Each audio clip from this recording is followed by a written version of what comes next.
masters of the Midway, the Chicago Bears.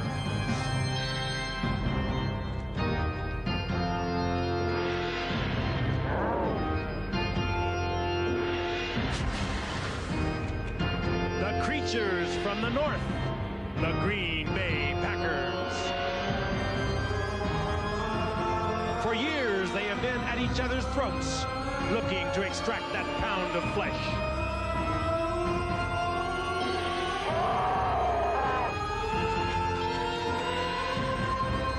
He stands 6'5", the Packers' predator, a quarterback carnivore, defensive end, Reggie White. The Packers and the Bears are the oldest rivalry in the league. You're going to see some good football. It's a division game. It's a big game on both sides. So you know there's going to be a lot of head knocking and head cracking.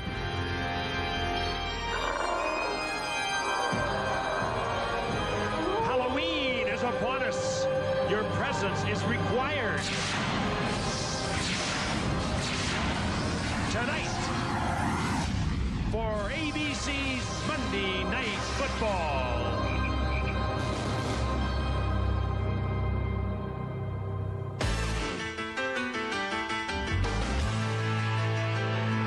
Well, it's Monday night and we're ready to rock.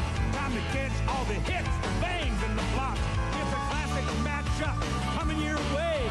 The Bears host arch rival Green Bay. We gotta get ready. We gotta get right. Monday Night Football's coming on tonight. So get ready. I mean, get ready. Are you ready for some football? A Monday night party. We got Frank and Al and Dan. They're gonna get it kick-started.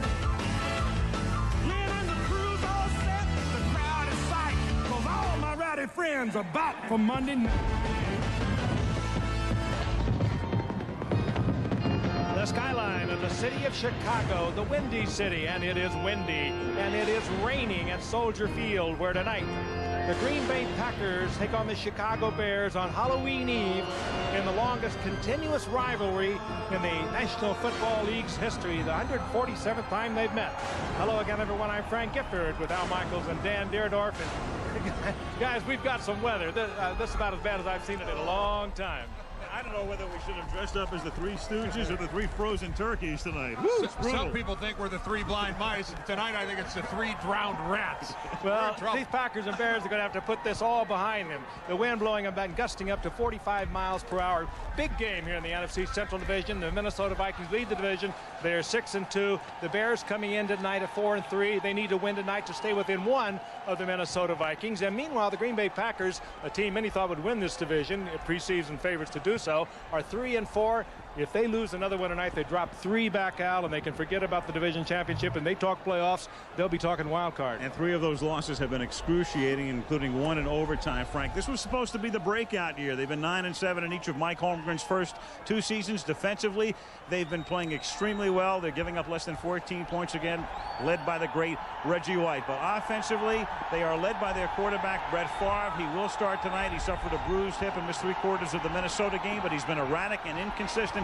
He has to step it up for Green Bay to step it up and finish with a flourish in the second half of the season. Tonight they come into Chicago, and Dan, teams love to play Monday night games at home, but I'm not sure about these guys. Well, the Bears say they love to play on Monday night, Al, but I don't know why. They've played Monday Night Football 36 times and only won 12 of those games, and that includes the fact that they have lost their last 6 consecutive games. Now, here's the story for Chicago, and it's real simple. They're 4-3, as Frank said. Their 3 losses, they have trailed 30-0, 28-0, and 14-0. If the Bears are to win a football game, they can't play catch-up, especially on a night like tonight in this absolutely horrible weather.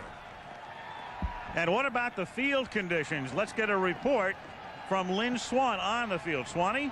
Thank you, Al. You know, this field was actually resided 4 times since the end of the World Cup, and it's in remarkably great shape. The field was not torn up at all. It was very dry prior to this rain, so it looks like it's going to be solid. The players really loved it during warm-up. That's not going to be the problem. The problem is going to be the wind, gusting up to 45 miles per hour. Watch just for the special teams and kickers, especially the punters. I talked to both punters before the game. They said the real issue is just making contact with the football. From the time they grab it on the snap to dropping it to their foot, the wind blows it from side to side. So it's going to be very important in this ball game, Al. And Swanee, the conditions have already played a part in the game because the Bears won the toss and elected to defend the north goal. And Gardocki will kick off, so the Packers to receive. Charles Jordan drops back deep along with Corey Harris. And here we go from Soldier Field on a Halloween night, a line drive kick. At the 7-yard line, it is Charles Jordan skidding, coming up with the football, and running it back to the 35-yard line. The throwback uniforms being worn by both teams tonight. And Brett Favre, after that 27-yard run back, Favre drafted by Atlanta, then traded to Green Bay down his 3rd year with the Packers out of southern Mississippi. 25 years old. Reggie Cobb, the former Tampa Bay Buck, and Edgar Bennett are the running backs. Brooks and Sharp are the wideouts. Sterling caught 112 last year. Ed West, the tight end. Rutgers, they get McIntyre back at guard. Winters moves to center. Galbraith at right guard. Joe Sims at right tackle. First down from the 35-yard line. And Favre off the play fake, going right to the air, and Sharp drops it. And you don't see that very often, but again, the ball is wet. The wind is howling, and Sterling, who caught 112 last year and 108 the year before, says, man, it's going to be tough tonight. Take a look. It takes a flyer, there's no question about it. It'll have to be concentration time for the receivers tonight. The ball a little high. It probably was headed right for the numbers, and it just took off going into that wind coming out of the north at about 40 miles an hour. Second down and 10 at the 35-yard line. Bears with a 4-man front. And this is Reggie Cobb going nowhere. And the Packer running game has yet to evolve this season. Dante Jones makes the tackle, a man in the middle. Let's take a look at that 4-3 alignment of the Chicago Bears, coached by Dave Wanstead. Armstrong Fontenot's been playing extremely well. Zorich and Spellman. Remember, Dent is gone, and McMichael is now with Green Bay. Smith, Jones, and Kane are the linebackers. And then in the secondary, Wolford, one of the very best, along with Lincoln on the other side. Gale and Carrier are the safeties. Third down and 10. Bundled up under the cap, Dave Wanstead in his second year here. Third and 10, the play clock is down to 2. And they keep it on the ground and give it to Edgar Bennett, who can't turn the corner. He's tackled after a gain of 4. Mark Carrier comes up to stop him, and now the Packers are forced to kick. Well, if ever there was a game where the running game takes on paramount importance, it's tonight, except for the fact that you have two of the most anemic rushing teams in the National Football League going head-to-head against each other's run defense, which is formidable. Green Bay's outstanding. Chicago's yardage-wise not so good, but against Green Bay, they will look like all-stars. So you figure the game's going to have to be won through the air, and you wonder how it's going to be done in this weather. Craig Hentrick, kick, and the wind just knocks it down. Totally, completely knocks it down.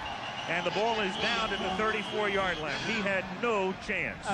None at all. I hated to laugh, yard kick. But that ball just stopped and started to come back. Yep. Eric Kramer is the quarterback. He was the off-and-on starter in Detroit and then signed as a free agent by Chicago. They recruited him, liked him a lot. He's in there tonight. Tillman is the ex-Giant. Raymond Harris, a rookie from Ohio State, the other running back. Graham and Conway, the wideouts. Marv Cook is the starting tight end. Ozim, Bortz, Fontenot, Lewenberg, and Big Cat Williams, the interior 5. And Chicago, like Green Bay, to the air on first down and almost intercepted in and out of the hands of George Kuntz. Let's take a look at the Packers now defensively. Reggie White moves around. They'll move him into the middle on third down very often. Yurkovich, McMichael, the ex-Bear, and Sean Jones, the ex-Oiler. Pop Strickland and the aforementioned Kuntz are the linebackers. And then Buckley and Evans are the corners. Butler, one of the very best in the league, and Teague are the safeties. Second and 10 from the 35-yard line. To the ground they go, and through the middle goes Lewis Tillman for a minimal gain. It'll be third down at about 7. Well, we talked about Green Bay wanting to run the football. They certainly do, and the Bears would like to do that too. And they're going to be even more handicapped tonight because Last week they lost their big tight blocking end, Chris Gedney, broken fibula in the leg, and while they have a good receiver tight end, Marv Cook, he is not nearly the size of a Gedney, going about 230 pounds, so they lost a little effectiveness with their running game when they lost Chris Gedney. 3rd down and 7 from the 38-yard line. Robert Green and Bob Christian are in the backfield. The pass is thrown underneath. It's Green who makes the catch, and he fights to the 44, but he is still a yard short of the 1st down. It'll be 4th and 1 for Chicago. And they may kick this out of the Soldier Field. If they get it airborne, it's going to go a mile. And every missed opportunity, Frank and Al, for a team that has the wind at their back, you've got to feel some urgency, and you've got to wonder how difficult is it going to be to score going against the wind. The Packers are the team here in the 1st quarter that are working against the wind. And if you score against the wind, psychologically, it's going to be demoralizing to the other team. And Gardocki does kick it halfway to Indiana. Yeah, well, too far. Too far. With the wind at his back, Green Bay will have it at the 20 after that 56-yard boot, 36 net. Just underway in Chicago. It's going to be a wild night. ABC's Monday Night Football is being brought to you by Miller Lite. Expect great things. And Ford and your Ford dealer. Have you driven a Ford lately? Well, the no-shows may exceed the shows at this point. Soldier Field sold out, 66,000 seats. All tickets sold, but about half full, I would imagine, at this point. On a wet, windy, and wild night. Green Bay from the 20, and Reggie Cobb is tackled up at the 24-yard line by Sean Gale. It'll be 2nd down 6. Green Bay with a little bit of a bonus tonight in getting Guy McIntyre, their left guard, back in action. He's been missing since the 1st game of the season with a blood clot, and Dan, I'd have to say he's probably the best run blocker for the Green Bay Packers. And it's going to take Guy a while to get back in the swing of things, but it also lets the Packers move Frank Winters, who had been playing left guard in McIntyre's absence, back over to center, which is his best position. So it really doubles the improvement on the offensive line. On 2nd and 6, Edgar Bennett knifes his way through the middle. He takes it up to close to the 28-yard line. 3rd and a yard and a half. Chris Zorich in on the tackle. And the Packers need some help on the offensive line, because in this day and age, they're running the football at 74 yards a game. That's their average throughout the '94 season, and that is really not enough to win. Now, I know that Mike Holmgren is the master of the short passing game, and he needs, though, to develop a more consistent running attack if the Green Bay Packers are going to win more consistently. It just has to be done. And on the ground, Dan, they're averaging only 3.2 yards a carry. Half a yard less than the league average, and they go to the air, and Ed West can't hold on to the football as it floats in the wind. Mark Carrier with the coverage. And let's face it, guys, when you play outside in Green Bay and in Chicago and in Milwaukee and places like this, you need a running game. Watch this ball float just before it got to Ed West's hands. It almost stopped just as it got there. No way he's going to catch the ball. It's not often you see that short a pass that throws out the air brakes that quickly. And it literally is just dropping straight towards the ground. Hentrick punting into the wind. A low snap. His last kick was 27. And that Look at that ball. It just stops. And then takes a sideways bounce and rolls dead at the 44-yard line. 27-yard kick. That's why, under the circumstances. That's why the Bears better score some points with the win.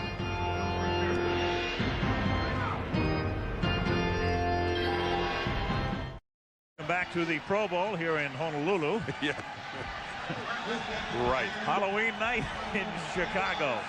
It's going to be crazy. The Bears have it at the 45. They are going with the wind. In the 1st quarter, 10-14 to go, no score. Nothing happening through the middle. Well, Raymond Harris makes a little something happen. He was stopped initially. Sean Jones with the tackle. We have a flag down. It's our first penalty of the game. Little hard count. Might have pulled the Packers off. Well, they definitely were on the other side of the ball. Howard Rowe is the ref. Offsides, number 96 defense. 5-yard penalty. Repeat 1st down. A couple Packers were across, but Sean Jones, one of Fritz Shermer's charges. Lynn Swan, how is it down there, Swanee? Well, it's still cold and wet, but a couple of points here about what the receivers are wearing on their gloves. This glove is the kind that Sterling Sharp is wearing. It's a scuba glove designed obviously to work well underwater. But when the receiver has a glove like this, you've got to have strong hands because it's harder to move. The other receivers for Chicago, like Curtis Conway and Graham, are wearing a glove like this, which is more of a golf glove. It's a little slicker, and you've got to concentrate a great deal in order to hang on to the football, especially when it gets wet.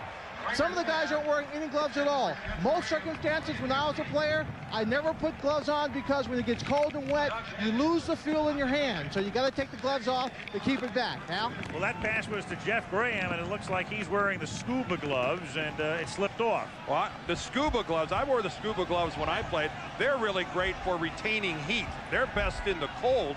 I find them to be a little bit thick for a receiver. You lose some of the feel. 2nd and 5. And this is Tillman squirting through the middle, taking it to the Green Bay 47-yard line. It'll be 3rd down and 2.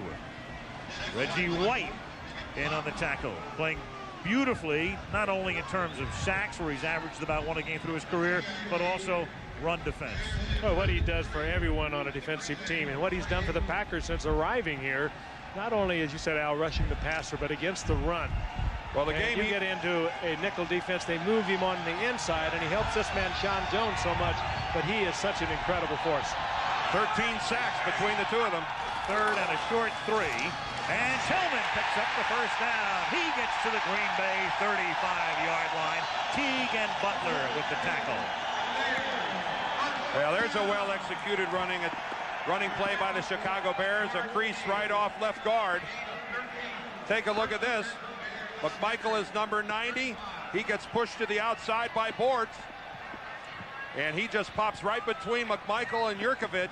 Good work in the middle there by Bortz, Fontenot, and Leuenberg.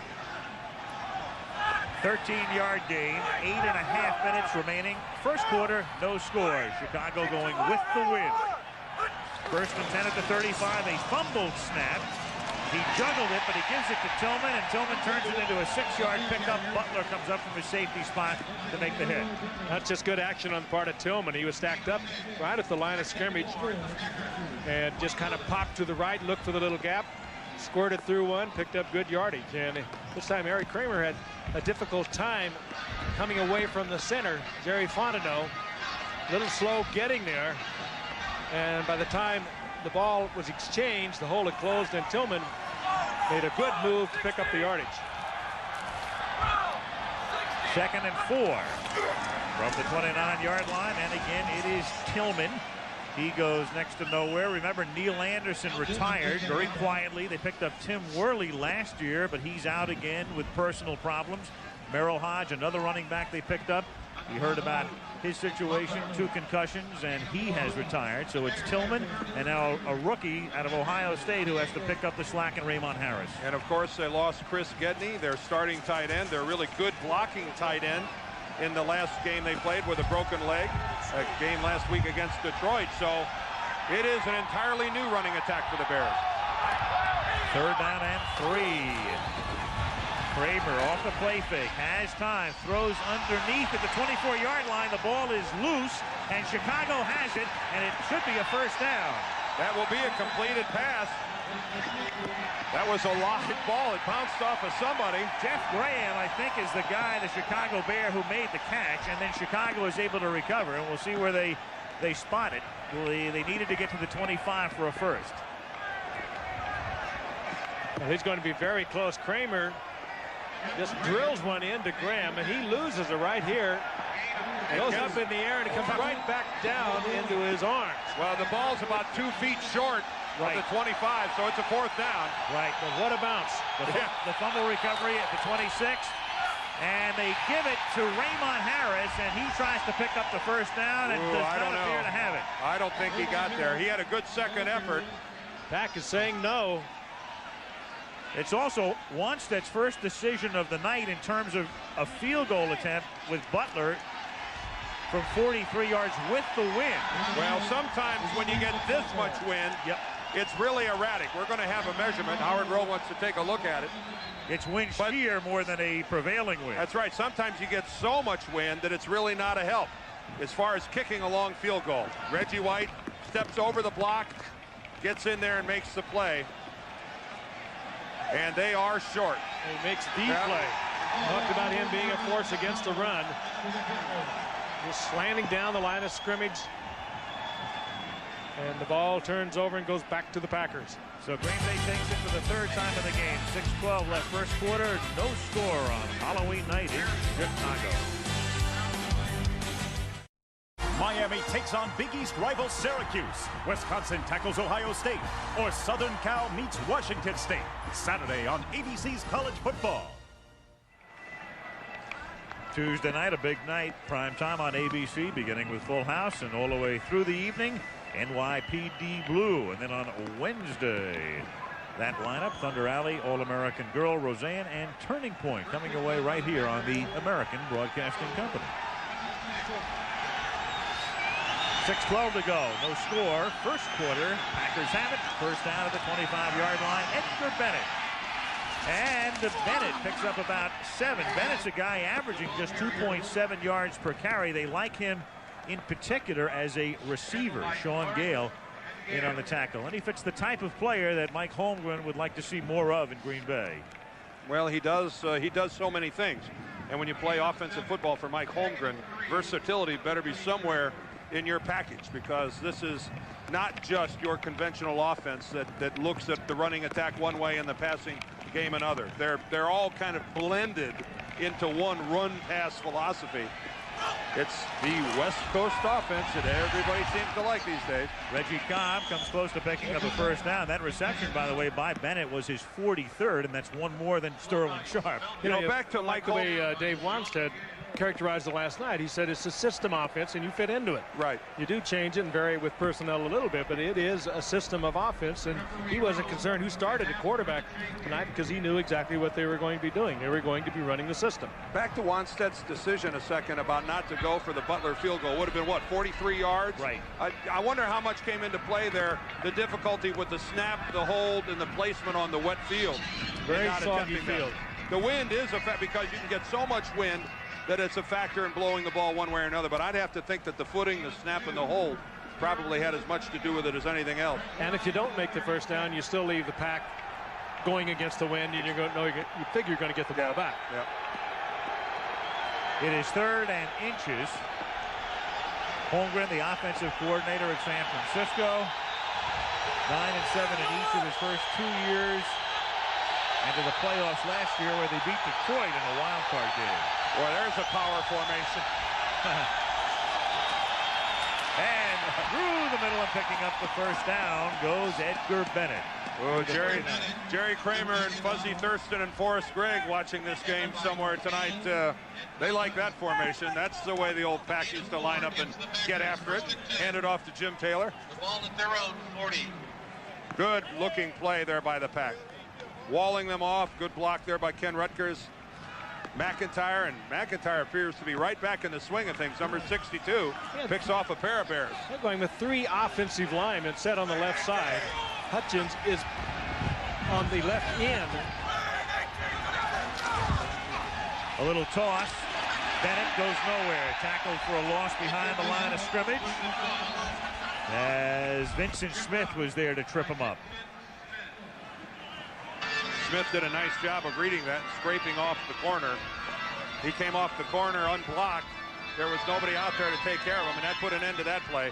Watch how tightly he scrapes off the corner right here, gets upfield and knifes up front of the pulling guard, Harry Galbraith.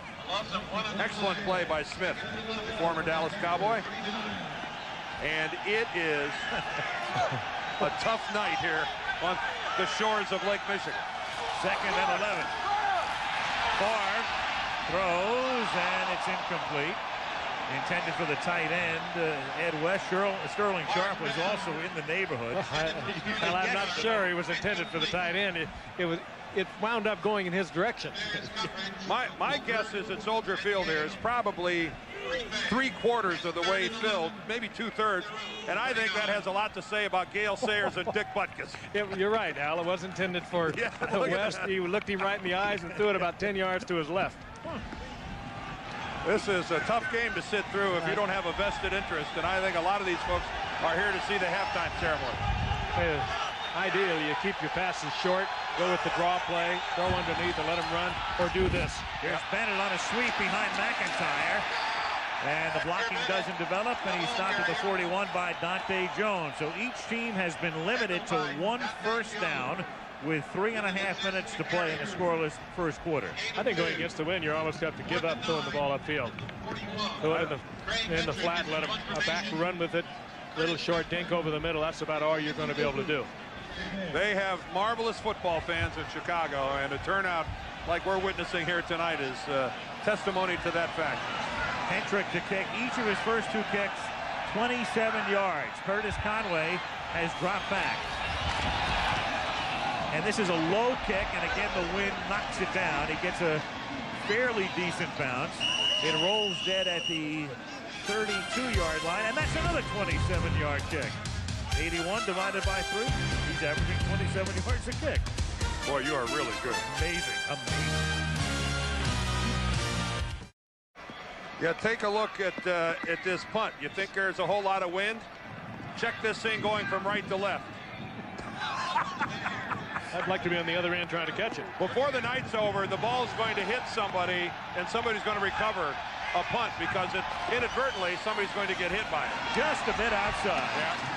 Here is Raymond Harris moving to the left side, taking it up to the 36-yard line. Doug Evans, the corner, comes up to make the tackle. Ooh, and we've got Saad. Shades of Cap Poso in 1991. Harris, a 4th-round draft pick out of Ohio State. Surprisingly, a 4th-round draft pick because he has shown very well for the Bears. Very quick. 4th round, perhaps because he ran about a 4.6 40. And they did not take into account, I don't think, how quick he is. Second look out, first sack of the night, and that one goes to Bryce Pop. And with so much attention paid to White and Jones, you forget about this guy. Well, that's his 5th sack of the year, so he's been getting in there.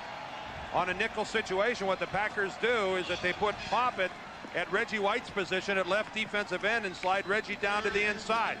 This time Pop, 95, comes from a 2-point stance, and the Bears don't even block him. Well, he's such a good athlete, too. Well, The wingspan on him, he's 6'5", and boy, you just can't get away from him. They all look like good athletes when they're not blocked. Bryce Pop. Reggie White, I think, drew a little too much attention, and Pop's unscathed. 3rd and 17. They drop it off over the middle, and this is Robert Green, who was able to avoid the initial tackle and then takes it out to the 37-yard line, but he is still 5 yards shy of the first down. Pop got the sack, but what was happening to Reggie White on that play? He's attracting a crowd. Yeah, let's jump back to that 2nd down play. Now take a look at that. There is 3 guys down there. Fontenot is in there, Leuenberg, and Big Cat Williams tracked Reggie all the way to the inside and let Pop go. Gardocki left-foot one with the wind. It's a beauty, and it rolls out of bounds at the 7-yard line. Chris Gardocki takes advantage of the wind, angles it OB, a 57-yard punt. 1:12 to go in the quarter.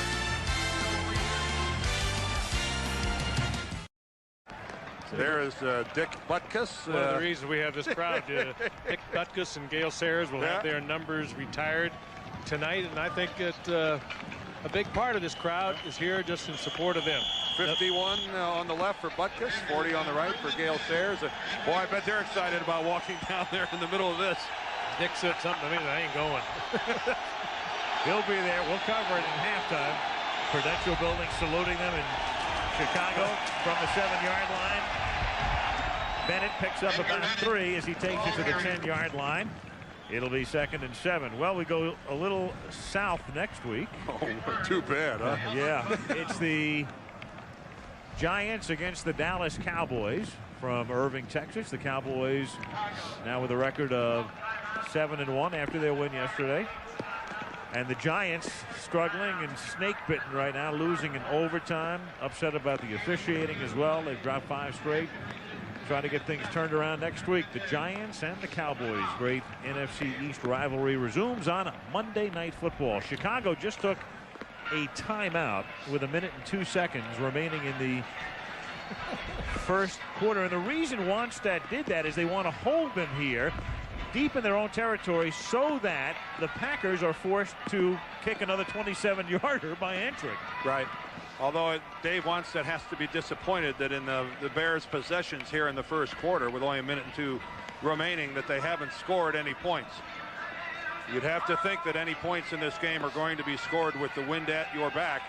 And he can't be pleased to this point that they have nothing. I'd go along with that if it wasn't this kind of a wind with rain in it. And this is a blustery type of wind. And even with the wind, you have problems controlling that football. Oh, no argument. But conversely, you know you're not going to score at all going the other way unless something flukish happens or a long run of some type. Bennett on 2nd and 7. He picks up 2. It's 3rd and 5. And now Chicago playing the end of the quarter as if it were the end of the half because of the wind takes another timeout. 3rd and 5. And so Mike Holmgren now has to come up with a play to try to convert. If it can convert, it would be wonderful for Green Bay because then they would turn it around. They have the win in the second quarter, and Chicago has already burned 2 of its timeouts.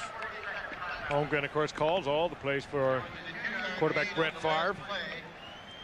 Well, it's really impossible to try to comprehend what must go through a quarterback's mind on what kind of touch to put on the football throwing downfield into a wind like this. You try to put a whole lot more on it, and there's a good reason why they're taking the timeouts. Look at the differential between the punting averages tonight. Double with the wind versus going against it. Yeah, one of those punts by Kardak, he held back on looking for the sideline. Yeah, it'll be interesting if we get to see somebody punt from the far end of the field to our left. What could really let that rip? What could Randall Cunningham do with a little quick kick with this wind, huh? If he was at his 1, he might have a 99-yarder. And a half. So it's 3rd down and 5. 56 seconds to play in the opening quarter. No score. The Bears and the Packers, as it should be. In the rain, in the wind. Favre into the wind, throws, it's dropped. Ed West couldn't hold on. And so Chicago very successful strategically. Green Bay forced to kick. There's no way it can be a good kick, and Chicago's going to wind up with good field position. Well, they said this might let up around game time, and if anything, it has become even more severe. The wind and the rain blowing harder, the more rain coming down. It is a tough night. And deep for Chicago, their return man is only downfield about 30 yards. Well, in a situation like this, you really ought to rush the punter. You're not going to mount any sort of a return to speak of. And I think the Bears are going to come off the corners here. Well, Conway is standing exactly 27 yards from the line of scrimmage. And the kick is another 27-yarder, which he fumbles and then recovers at the 39-yard line. 4 punts of 27 yards by Hentrick into the wind. And the Bears get the ball back with 43 seconds left in this quarter. So for 43 seconds, they will have the wind, and let's see if Dave Wannstedt tries to stretch the field a little bit. You'd think if he went to the trouble to take the timeouts that he's not going to just slam the ball into the line of scrimmage 3 times. Conway almost lost this. Well, I don't know how he tried to handle it and made that little left turn on him. What? Anybody that cleanly handles a punt tonight is awfully good. From the 39, Kramer, well, he tried to get it away, and the ball slipped out of his hand. Lewis Tillman. Oh, he wanted to go with the screen, and they picked it up, read it all the way, and that was the end of that. This is a formidable defensive football team Ron Wolf and Mike Holmgren have put together in Green Bay. They play all aspects of the game extremely well. Eric Kramer here really doesn't have much of anywhere to go. George Kuntz is out there on top of Lewis Tillman, and Kramer does the only thing he can do, intentionally throw that ball right into the dirt, the mud, the sod. Good pass in basketball. 2nd and 10. There's a flag. There's an offsides there. Second flag of the game. The catch is made at the 31-yard line by Curtis Conway. And a roar from the crowd on the 7-yard completion. Gilbert Brown came across the line, the reserve defensive lineman for Green Bay. Well, any play is a thrill. Howard Rowe is the ref.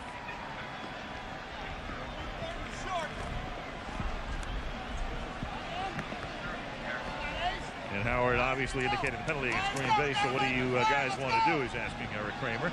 The catch was made at the 30. So it would be 3rd down and 1 or 2nd down and 6. Offsides. Number 93 defense.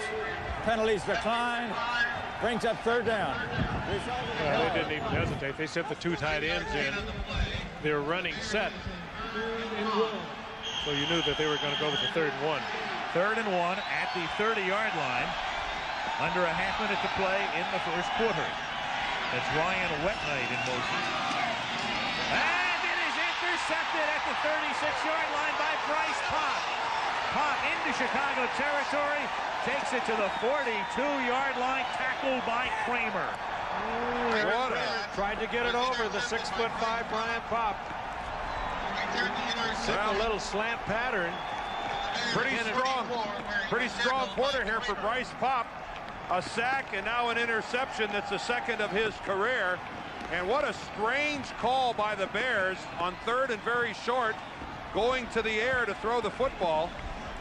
And with their 2 tight ends in the game, I think they thought they could get away with the slant. Intended for Jeff Graham. Pop knocks it up into the air and picks up a convoy of blockers. And for what it's worth, they probably figured it's their last play with the wind. It's the end of the first quarter. But a bizarre call on 3rd and 1. And Green Bay now will get the wind at their backs, most likely after this play. Bennett keeps it on the ground, and that's going to end the quarter, and they'll turn around, and Green Bay will be going with the wind in the 2nd period. So we've played 1 at Soldier Field with no score, and Monday Night Football returns after this message and a word from our ABC station.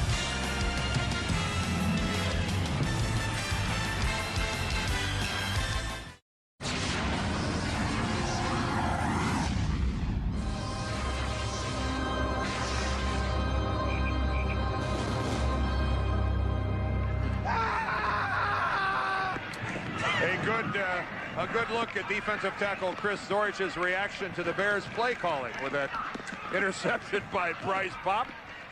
What would you say to him if he said trick or treat? I'd give him all the candy I had.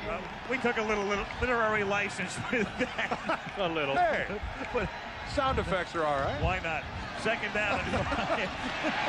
Here's Edgar Bennett as we start the 2nd quarter, pulling his way to the 36.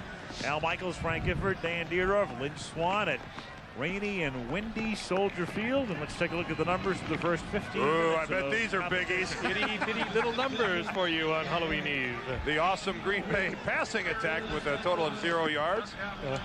46 to 38 in total yardage. The 1 turnover, and yet to be seen whether that produces any points. Chicago opening it up on with their passing attack. They have 18 yards. No surprise. 3rd and 1 at the 36-yard line. Deplorable condition. Bennett picks up the first down. Weather update. 43 degrees. The wind is now out of the northeast at 35, gusting to 53, and the wind chill is 8. That's what I thought. And most of Lake Michigan is taken to the air. It is coming right out of the north, kind of the northeast, coming off the coming partially off the lake. This is a north-south football field. The Packers right now are headed towards the south. You guys both sound like you're doing the late weather. Well, it's weather. we have our own 900 number, by the way. I wish I was in a dry studio, and for that matter, so does Edgar Bennett. Edgar Bennett dropped for a 4-yard loss by Albert Fontenot, emerging as maybe their outstanding defensive lineman in a year in which they're minus Richard Dent, who's gone to San Francisco, and minus Steve McMichael now in Green Bay.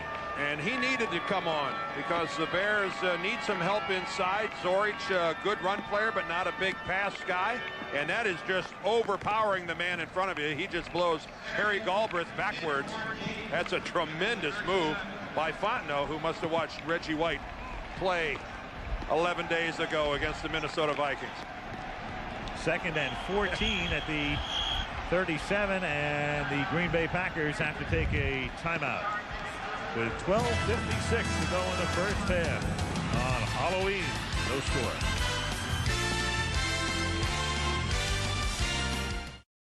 college football. There's the regional lineup on Saturday. If you'd rather see the game not in your region, call your cable operator. Pay-per-view. Miami, Syracuse, Wisconsin, Ohio State, and live from the Palouse, USC, and Washington State. Tough up there in Pullman. Wisconsin vanquished by maize and blue on Saturday. The Badgers 2 years in a row. It is 2nd and 14 after the timeout. Brett Favre off the play fake, and the pass is thrown behind Sterling Sharp, and it will be 3rd down and 14.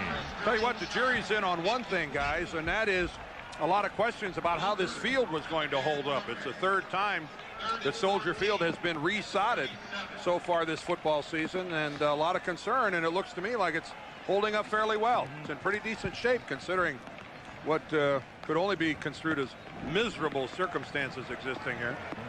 This field was in it's about as bad a condition as any field has been in recent years in the NFL for that Saints game 3 weeks ago. Brett still looking for number 1. 3rd and 14. Favre is 0 for 5, and Bennett picks up just a yard to the 36-yard line. Dante Jones is there. Now, this will be an interesting call. Well, you've got the wind at your back, but it's a swirling wind. We've been watching the punch and how they have been curving. Jackie can kick him from 53. And the Packers are looking over to see what the decision is. And Mike Holmgren says, give me another second to think about it. Well, you got a quarterback that hasn't completed a pass yet, and you're looking at 13 yards to go for the 1st down. Now, it appears that they're going to give it a whack. Green Bay. That's a charge team timeout. I don't think they know what they're going to do. Favre ran all the way out there. Ran all the way out there just to call timeout. We're going to have a little committee meeting here for the West Coast offense, I think, and pull this one together. Again, very difficult to kick, even with the wind. The way it's swirling, you have to factor in the snap. You have to factor in a very soft field where the ball is going to sink down into it. Well, I think you got to go to your kicker and say, Chris, what do you think? You think you got a decent shot at this thing? Because I don't think the odds of them picking up more than 13 yards for the 1st down are all that good either, when you consider that Favre hasn't even completed a pass yet. I wouldn't want to be the kicker that said, I don't think so. ABC's Monday Night Football is being brought to you by Dr. Pepper and your local Dr. Pepper bottler. Dr. Pepper is just what the doctor ordered. Wheaties, guess what champion just got better? Wheaties, now with a better taste and a bigger crunch.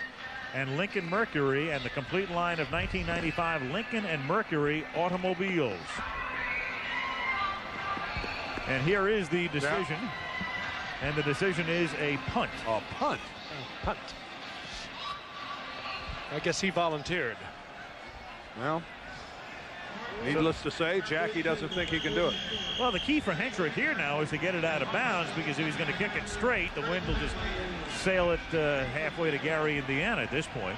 Line of scrimmage is the 36. Well, I think they're pretty sure that the Bears are not going to be able to move the ball offensively. And he's going to aim it to the near side, and he boots it out of bounds, and then they'll line it up, and it goes out of bounds up at the 12-yard line. So Chicago goes into the wind from the 12 after a 24-yard kick. 12:07 left in a scoreless 1st half. And we are back at Soldier Field. Oh no. Oh no. Casper never looked so good. You know, that's not only an effective costume, that's very weather wise. You know, wear a water resistant costume to a football game like tonight. Smart. Smarter than us. From the 13-yard line, Chicago now going into the wind for the 1st time. And moving through the middle was Lewis Tillman.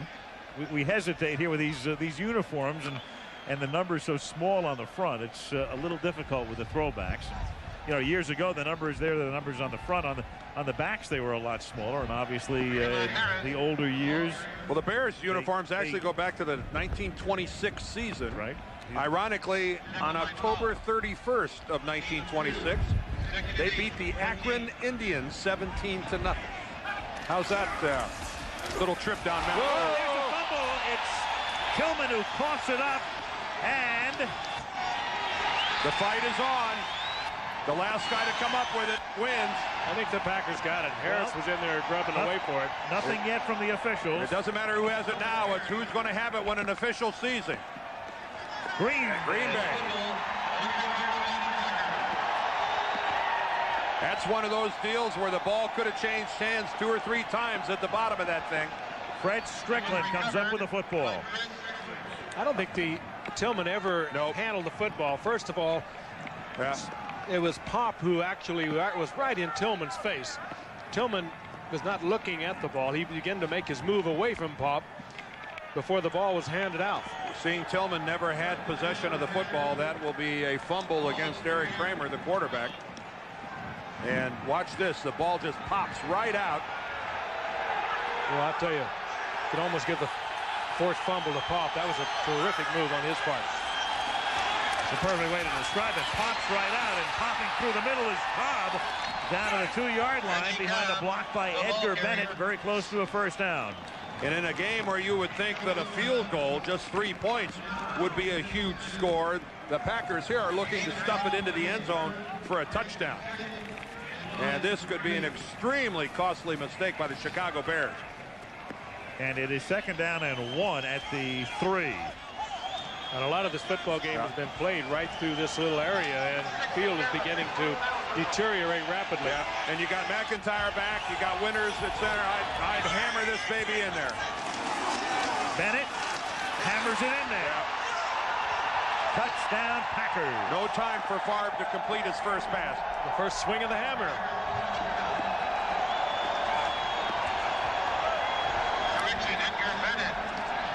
Right over Guy McIntyre. Yeah. And there is McIntyre, and his presence most welcome by the Green Bay Packers. Well, you touched on it earlier. When he came back at left guard, Frank Winters went back to center. Dukes went back to the bench, and they have their most effective offensive line in there tonight. You know, Craig Janoff, our director, just gave us a look at a magnificent combination block by Rutgers, the left tackle, and McIntyre, the left guard. It's the perfect way. You come off on a double team, McIntyre rubs off, picks up a linebacker. Just textbook blocking that time by the Packers. Chris Jackie with Hentrick to hold it. Boots it through, so the fumble is very costly. As Kramer trying to give it to Tillman, Strickland comes up with the football. Bennett takes it in, and with 10:40 to go in the half, 7-0 Packers. Beautiful work there. Beautiful work by the Packers. They earned a touchdown.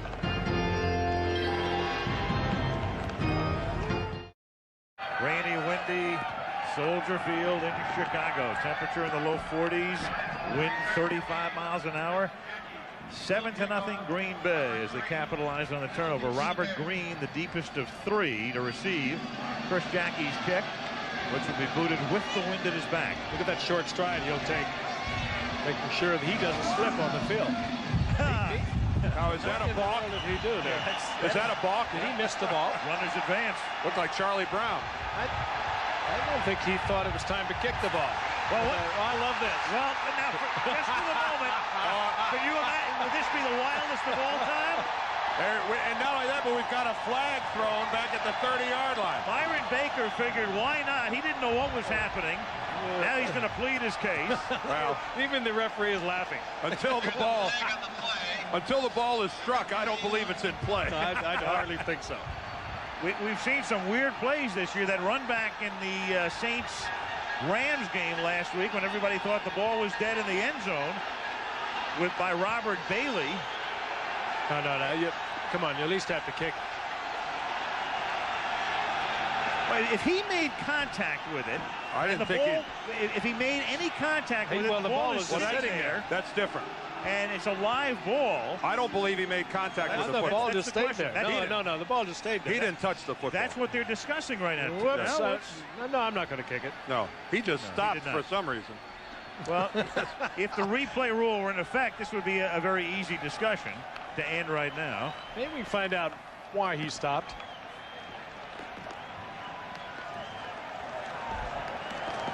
No contact. Had he made contact, no question, there would have been more than that. Had he made contact, there would have been some scramble for that football. We've got offsides on the kicking team. 5-yard penalty. We'll re-kick. Yep. We'll re-not kick. Yeah, I mean, the team's downfield covering the non-kick, which makes them offsides. The ball was not coming loose. I don't know what. I don't know why Jackie chose not to kick it. At the best, I would think more like, what, delay of game? If the ball falls off, if the ball is blown off the tee, if it would have fallen down, the officials would not have called the offsides. I guess their ruling here is that because Jackie intentionally chose to not kick the ball, that they'll assess the offside. You know, I think Jackie's telling him that he started towards the ball, but he looked at the official and had not been given the hand signal to go ahead and kick. Nolan Cromwell, the former Ram, and he was a great decathlete at Kansas as well. Sure was. The special teams coach. They're going to talk this over again. Yeah, that's exactly what they're discussing, and that point is well taken about if he had just simply stopped, it would be kicked off again from the 30-yard line. But if the ball would have blown off the tee, we've seen that many times. Well, that's why you're holding it. I guess they're just saying Jackie had no reason to not kick it. Oh, we're saying it, we don't know. So from the 25 now, this is a returnable kick. It comes down into the arms of Robert Green at the 12-yard line, and he gets tackled up at the 28-yard line by Corey Harris. 7-0 Green Bay, 10:32 remaining in the first half. If anything, when you think about it and reason it through, it should be a delay of game penalty. But it was a 5-yard penalty as it turned out, and the kick was from the 25-yard line, and on we go. Yeah, this kind of a night, most any bizarre thing can happen. Yes. And probably compound itself. And probably will. Dan, you played in one of these, what, in 76? We played the Washington Redskins. Yeah. Where the field, though, was much worse than this. 13 fumbles that night. Set an NFL record of 8 by one team. Yeah, unfortunately, my team. From the 28-yard line, Kramer throws, and Graham reaches down to make the catch up at the 34-yard line. That's a gain of 6. It'll be 2nd and 4. That was a night similar to this, Frank. You're right. The game was at RFK, and the field came apart in a hurry. It's been raining for a couple days like this. It's the kind of pass offense we were talking about. Just send your receivers down 4, 5, 6 yards. Let your quarterback set up. The kind of completion, and even this one is difficult. That's what you have to do when you're working against the wind. 2nd and 4 from the Chicago 34-yard line. And a pickup of a couple through the middle up to the 37-yard line. Raymond Harris. 3rd and 1.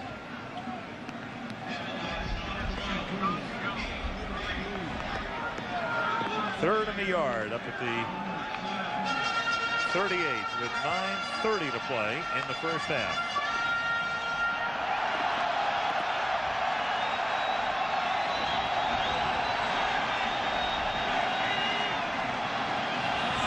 Bears going into the wind.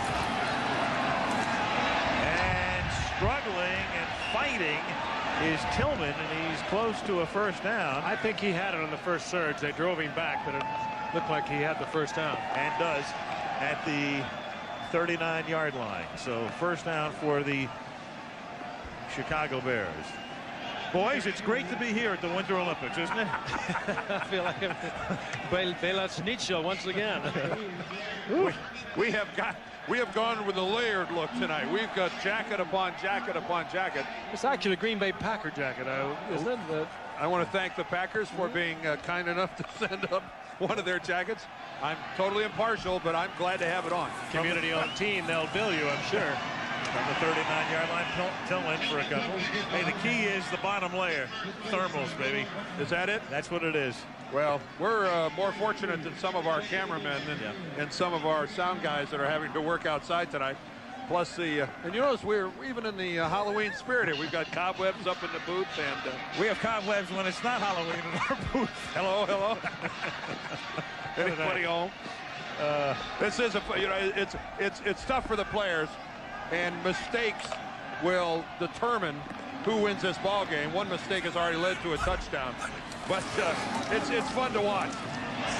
Whoa. 2nd and 7, and Harris, and having his helmet extracted or removed, was Gilbert Brown, number 93. Gilbert. That's that's a pretty good pop you lay on somebody when your dome comes off. Let's take a look at this. And that is a textbook tackle by old Gilbert Grape. Gilbert goes 330 pounds, and when he puts that body behind a collision, something's going to come off. 3rd and 5 at the 44. 7:20 to go in the half. Green Bay leading 7-0. Kramer, nothing doing. Protection breaks down. Down he goes at the 38. Gilbert Brown was the first guy to get there, and Sean Jones was involved as well. We'll get the scoring on it. It could be half a sack for each. Was that a sack or an absorption? Kramer just seemed to disappear. His offensive line gets pushed back. That's called a push in up the middle, and Kramer just disappears. It took about a 3-yard drop. They'll have about a 3-yard punt. Gardocki into that wind, and forget it. That just dies at the 43-yard line. That is an 18-yard kick. 6:50 to go in the half. Packers with the ball and the lead.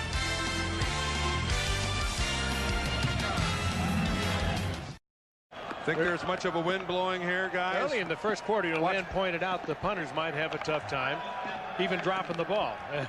Chris Gardocki almost missed that.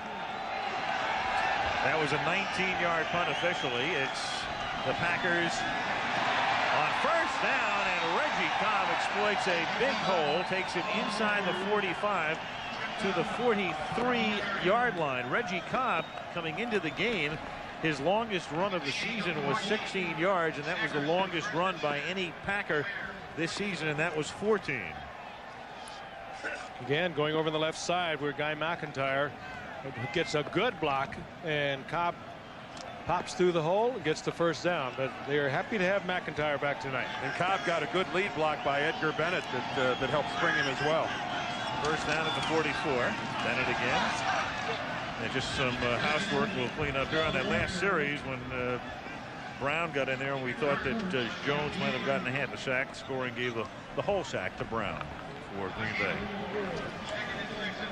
Guy McIntyre, of course, those glory years with the San Francisco 49ers. Who can forget Guy McIntyre really was a fixture playing fullback on short yardage situations. Bill Walsh put him back there in the Ox formation, and Guy was a very effective lead blocker. 2nd and 6. Here's Bennett, and he stumbles after picking up 4. You saw he's one of 2 players to have played in the Super Bowl. The other would be Steve McMichael, who has gone from Chicago to Green Bay. And Steve McMichael, in the long and illustrious history of the Chicago Bears, and they've retired a ton of numbers, he has played more games than any Chicago Bear in history. 13 years Mongo played here. One of the last throwbacks. You put a throwback uniform on him, you got a throwback football player too. He is he's right out of the past. The man of many names. Mongo, Ming, the merciless.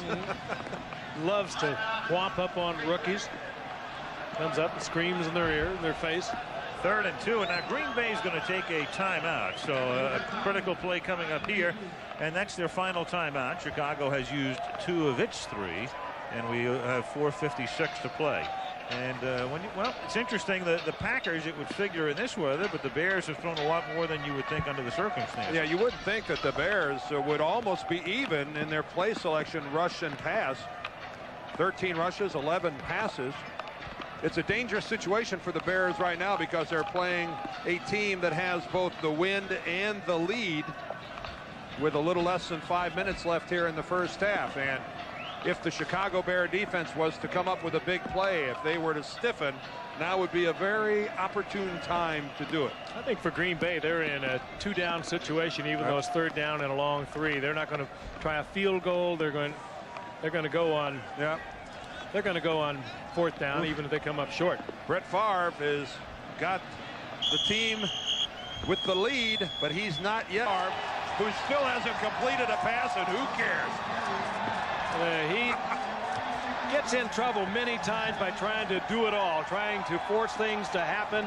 And that time he pulled the football down. He just didn't even look for a receiver. He comes out intending he had Edgar to throw Bennett the here. football. He had a man in front of it. There's Bennett. Yeah. But he pulls it down, tucks it away, and he's not even thinking about going for the sidelines, hook sliding, anything else. He's going for the end zone. That's a great effort by Brett Favre, longest run of his career.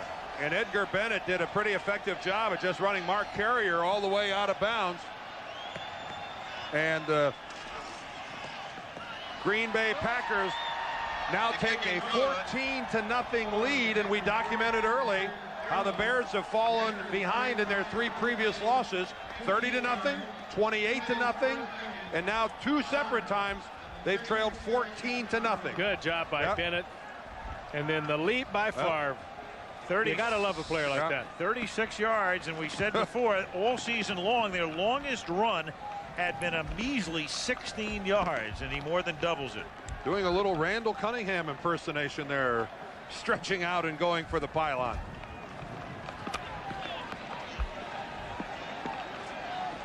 So the Bears in pretty dire straits right now. I'll tell you, Favre put him in a big hole right there, and I think he knew that. Knew that if he could get into the end zone, the Bears were going to have to come out of a mighty deep hole. Favre has been so frustrating at times to Mike Holmgren. He has shown so much brilliance in his 3 years, but also a lot of frustration for this man. And a lot of it has been he just is a kind of competitor that just wants to force it, wants to get the big play, wants to make it happen. And this time he did. He's pumped. He's psyched. You know, and they love him too. He's very popular. He's like your kid that comes in dirty and tracks mud up the stairs. You get mad at him, you get angry with him, but you just love him to death because you know he didn't mean it. He just wasn't thinking right at the time. Don't forget, coming up at halftime, something I want to see, the retiring of the jerseys of Gale Sayers and Dick Butkus. Jackie sends it down to the 4-yard line. This is Curtis Conway, and he gives it to Donnell Wolford. They got it. And Wolford out past the 30 to 35 and out of bounds at about the 39-yard line. Wayne Simmons forced it out of bounds, number 59. Good looking play and a good time to call it, because if you're closing in on this man, it's hard to change directions. And there's the handoff, and here goes Wolford down the sidelines and almost got behind another block. Wayne Simmons was there for Green Bay. And Wayne Simmons, by being there, I think saved a touchdown.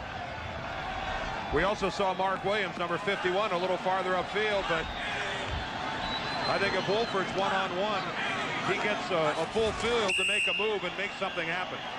Tremendous play there. Jurkovich came across the line. And, you know, he couldn't get back either. Stuck in the mud, and he just couldn't get back.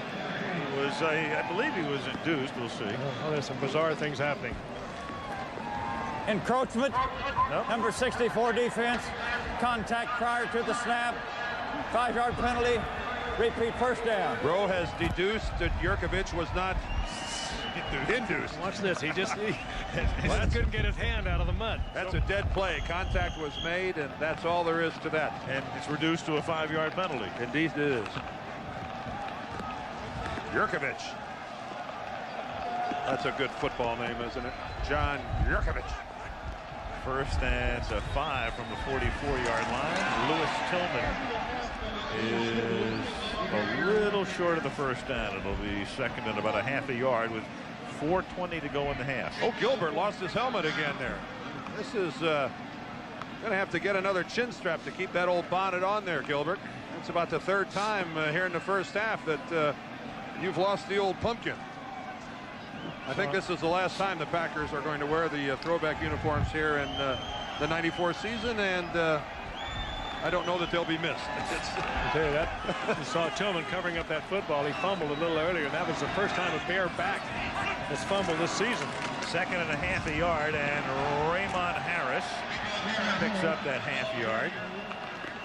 And it should be a first down at the 49-yard line. They're going to make it pretty close, though. Howard Rowe, in fact, may bring the chains out, and he will. 3:35 as we check out the photos in the rain. And Lewis Tillman, who excelled a year ago when Rodney Hampton went down for the Giants, came in and was more than an adequate replacement and went on the free agent market. And promised a starting job here with the Chicago Bears. Indeed, he has that. Boy, it would be colossal if the Bears can continue this drive and score a touchdown before halftime. The huddled masses.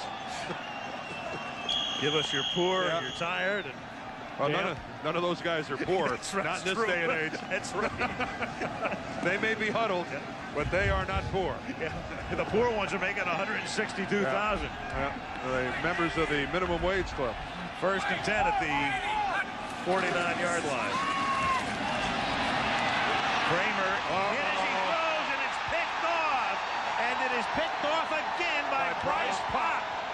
Bryce Pop is having a Honolulu game. Well, the crowd is booing, and that really was a very, very poor decision by Eric Kramer. Well, Pop was open. There's no question about that. But there. Yeah, Pop was open, all right. Bryce Pop is having a career here in the first half.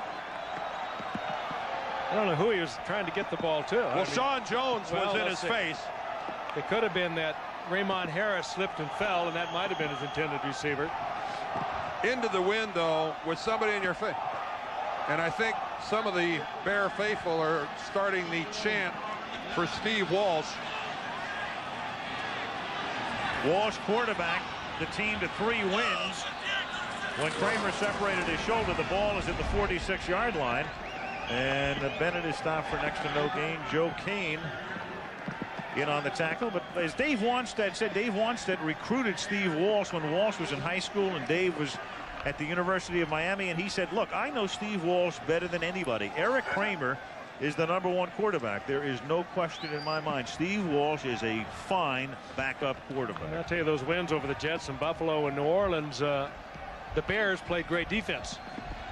And he did not turn it over. He threw to the right people and did all the right things. They did win the games, but the man that Wanstead thinks is his quarterback is in there right now, Kramer. 2nd and 11, and the pass is too deep, intended for Sterling Sharp, who has yet to catch one tonight.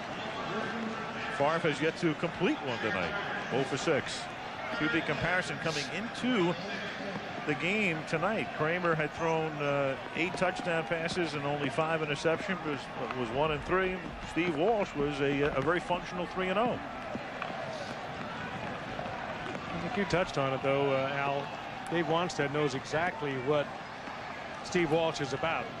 Knowing him from his high school days, right when he was recruited to the University of Miami. He's known him when they drafted him at Dallas, and his choice is Kramer. And they're paying Kramer about 7 times what they're paying Walsh. Well, that's LaShawn Johnson picks up about 4. And let's not kid ourselves. We all know that's part of the equation here. Dave Wanstead spent the entire offseason looking at quarterbacks, chose Eric Kramer, gave him a whole pot full of money, and any coach in that situation is going to be very reluctant to send out the big old gorilla hand and give him the hook. That's part of the deal. You have committed to the guy by giving him that type of a contract. 4th down when we come back. 2-minute warning in Chicago. Green Bay 14, Chicago nothing. Boy, our tape guys, are they the best? Is that Bob Uecker in the middle there? Where'd that mask come from? Where did that come from? God. Days of Indianapolis. I wish that was me sitting down there right now. These are adverse working conditions up here in the booth. I look like Vic Damone. Frank looks like Rob Reiner. We got Uecker. And I look like Dick Butkus, Larry Zonka, and Mike Ditka. It is 4th down and 5, and Green Bay to punt, and Hendricks into beauty. Yep. Out of bounds at the 8-yard line. Near perfect kick, and that sets Chicago up in a situation where they're going into the wind, and they have, in terms of timeouts, just 1 remaining. And well, the Bears, when you're going into the wind and you're 92 yards away, I'm not sure you just don't kneel down and regroup and see about the 3rd quarter. You can hear the boos being sent Eric Kramer's way.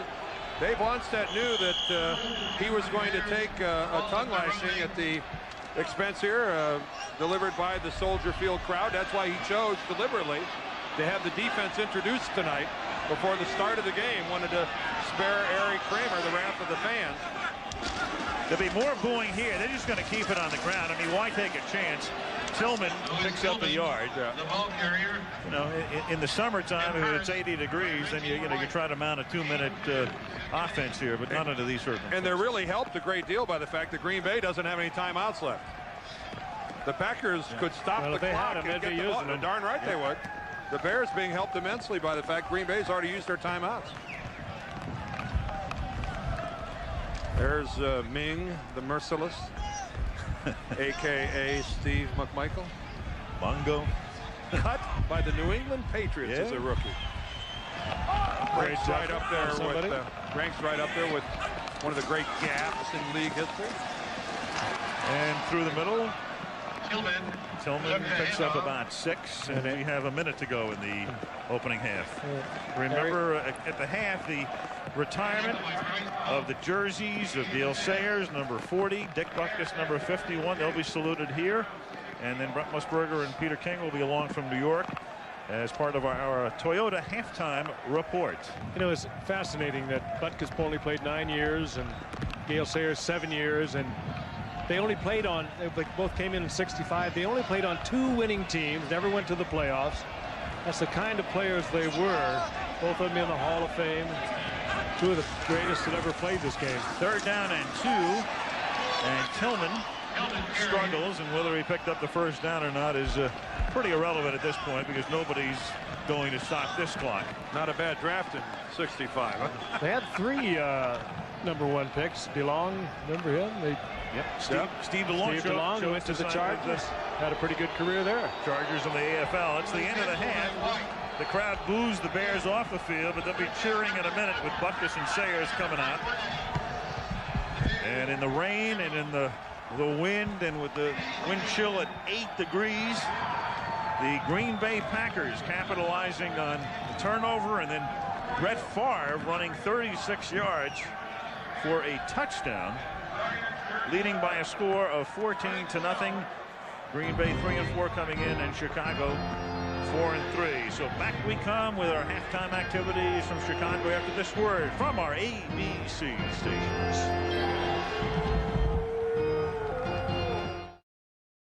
Toyota Halftime Report, brought to you by Toyota, makers of the all-new Toyota Tercel.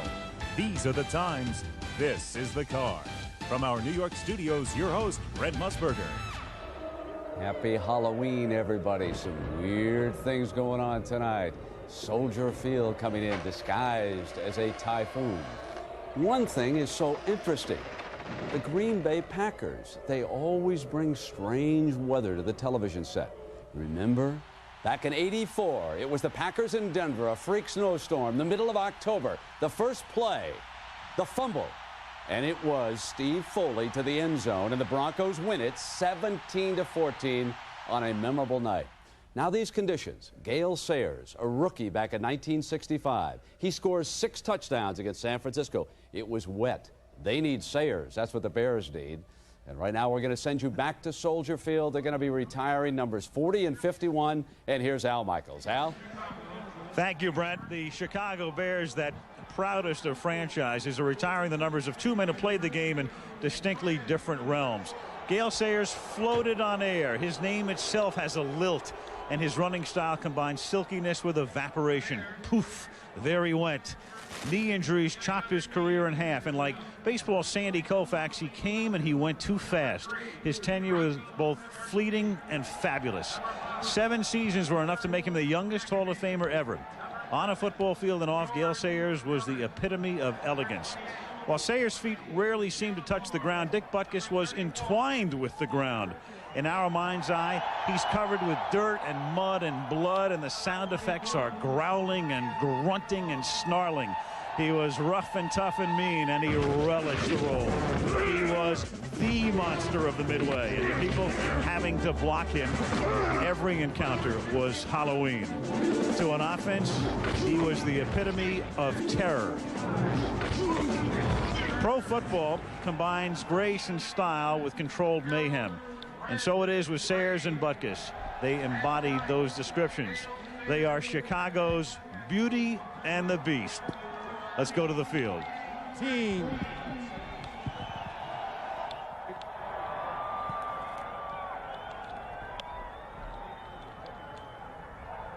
Ladies and gentlemen, bear with us for a moment as we await the ABC national TV audience, which will show this special moment across the country. Right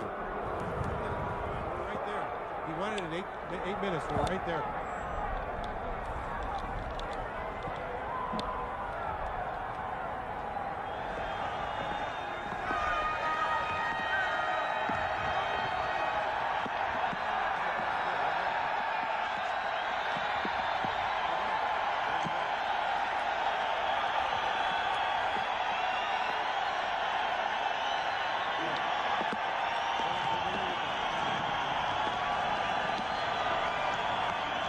Gentlemen, at the north end zone stand tonight's two honorees.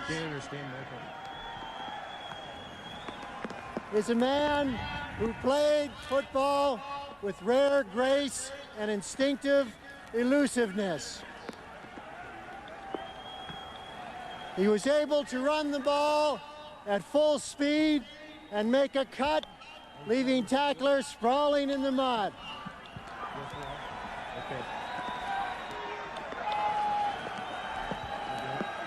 As Bear fans everywhere know, he was the most purely exciting runner ever to play the game. Ladies and gentlemen, Gale Sayers.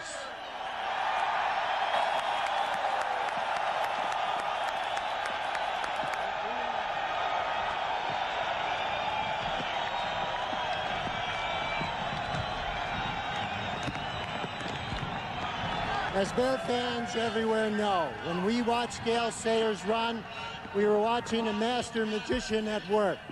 Gale, thank you for 7 glorious seasons and fabulous memories. Tonight, on behalf of Bear fans everywhere, it is my privilege to retire Bear jersey number 40 forever.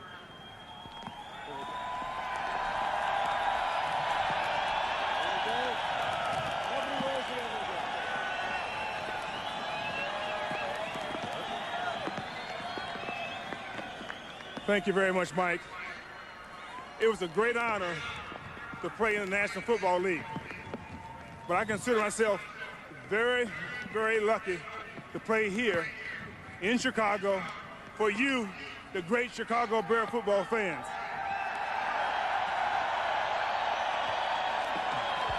I want to congratulate my teammate, Dick Buckus.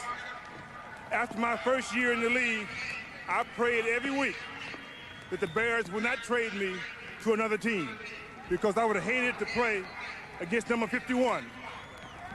There are 2 people very special to me that are not here tonight, but I'm quite sure they're looking down and smiling and probably saying, it's about time. And that's George Hallis and Brian Piccolo. Thank you very much.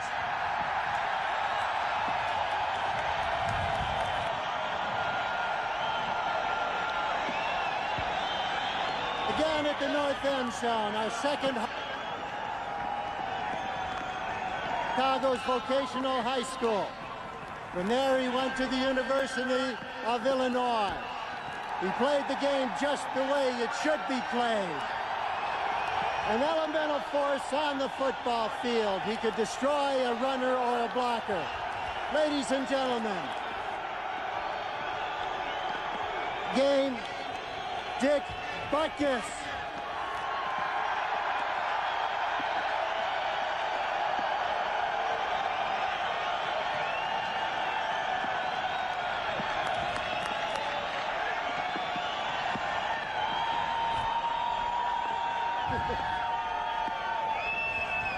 It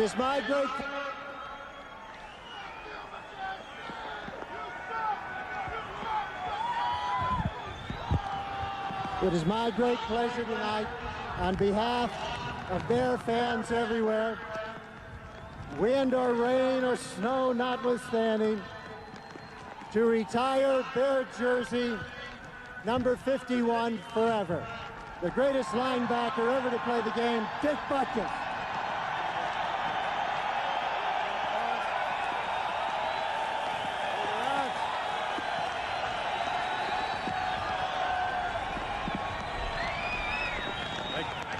Thank you, Michael. Years ago, if somebody had told me that one day you'll be standing in a ceremony at Soldiers Field with one of the greatest running backs who ever played the game, Gale Sayers, in a ceremony, and they were going to retire your jersey forever from the Chicago Bears, I would have said that it was a pipe dream. However, I do dream, and one of those dreams is coming true tonight. As a matter of fact, in my life, a lot of dreams have come true, and I'm living proof that the American dream is alive and well. When I was in high school at Chicago Vocational, I dreamt someday I'd go to college and play some big-time football, and that dream came true. When I was at the University of Illinois, I dreamed someday that maybe I could play for Papa Bear and the Chicago Bears, and that dream came true. When Michael McCaskey called and told me of this honor, I was thrilled beyond words. I stand before you with deep humility and pride. I'm proud of Chicago, and I'm proud to tell you that when I played for you, I gave it the very best I could. In closing, I'd be remiss if I didn't say my thanks to the good Lord that blessed me with my talents, blessed me with my parents who raised 9 children and loved them to no end. I'd like to thank my wife Helen and my children Nikki, Ricky, and Matt, whose support has been unending. I'd like to thank the entire Bear organization, the McCaskies, my teammates and coaches, and all of you Chicago Bear fans. And of course, Papa Bear, who I'm sure is looking down on us tonight. Thank you very much.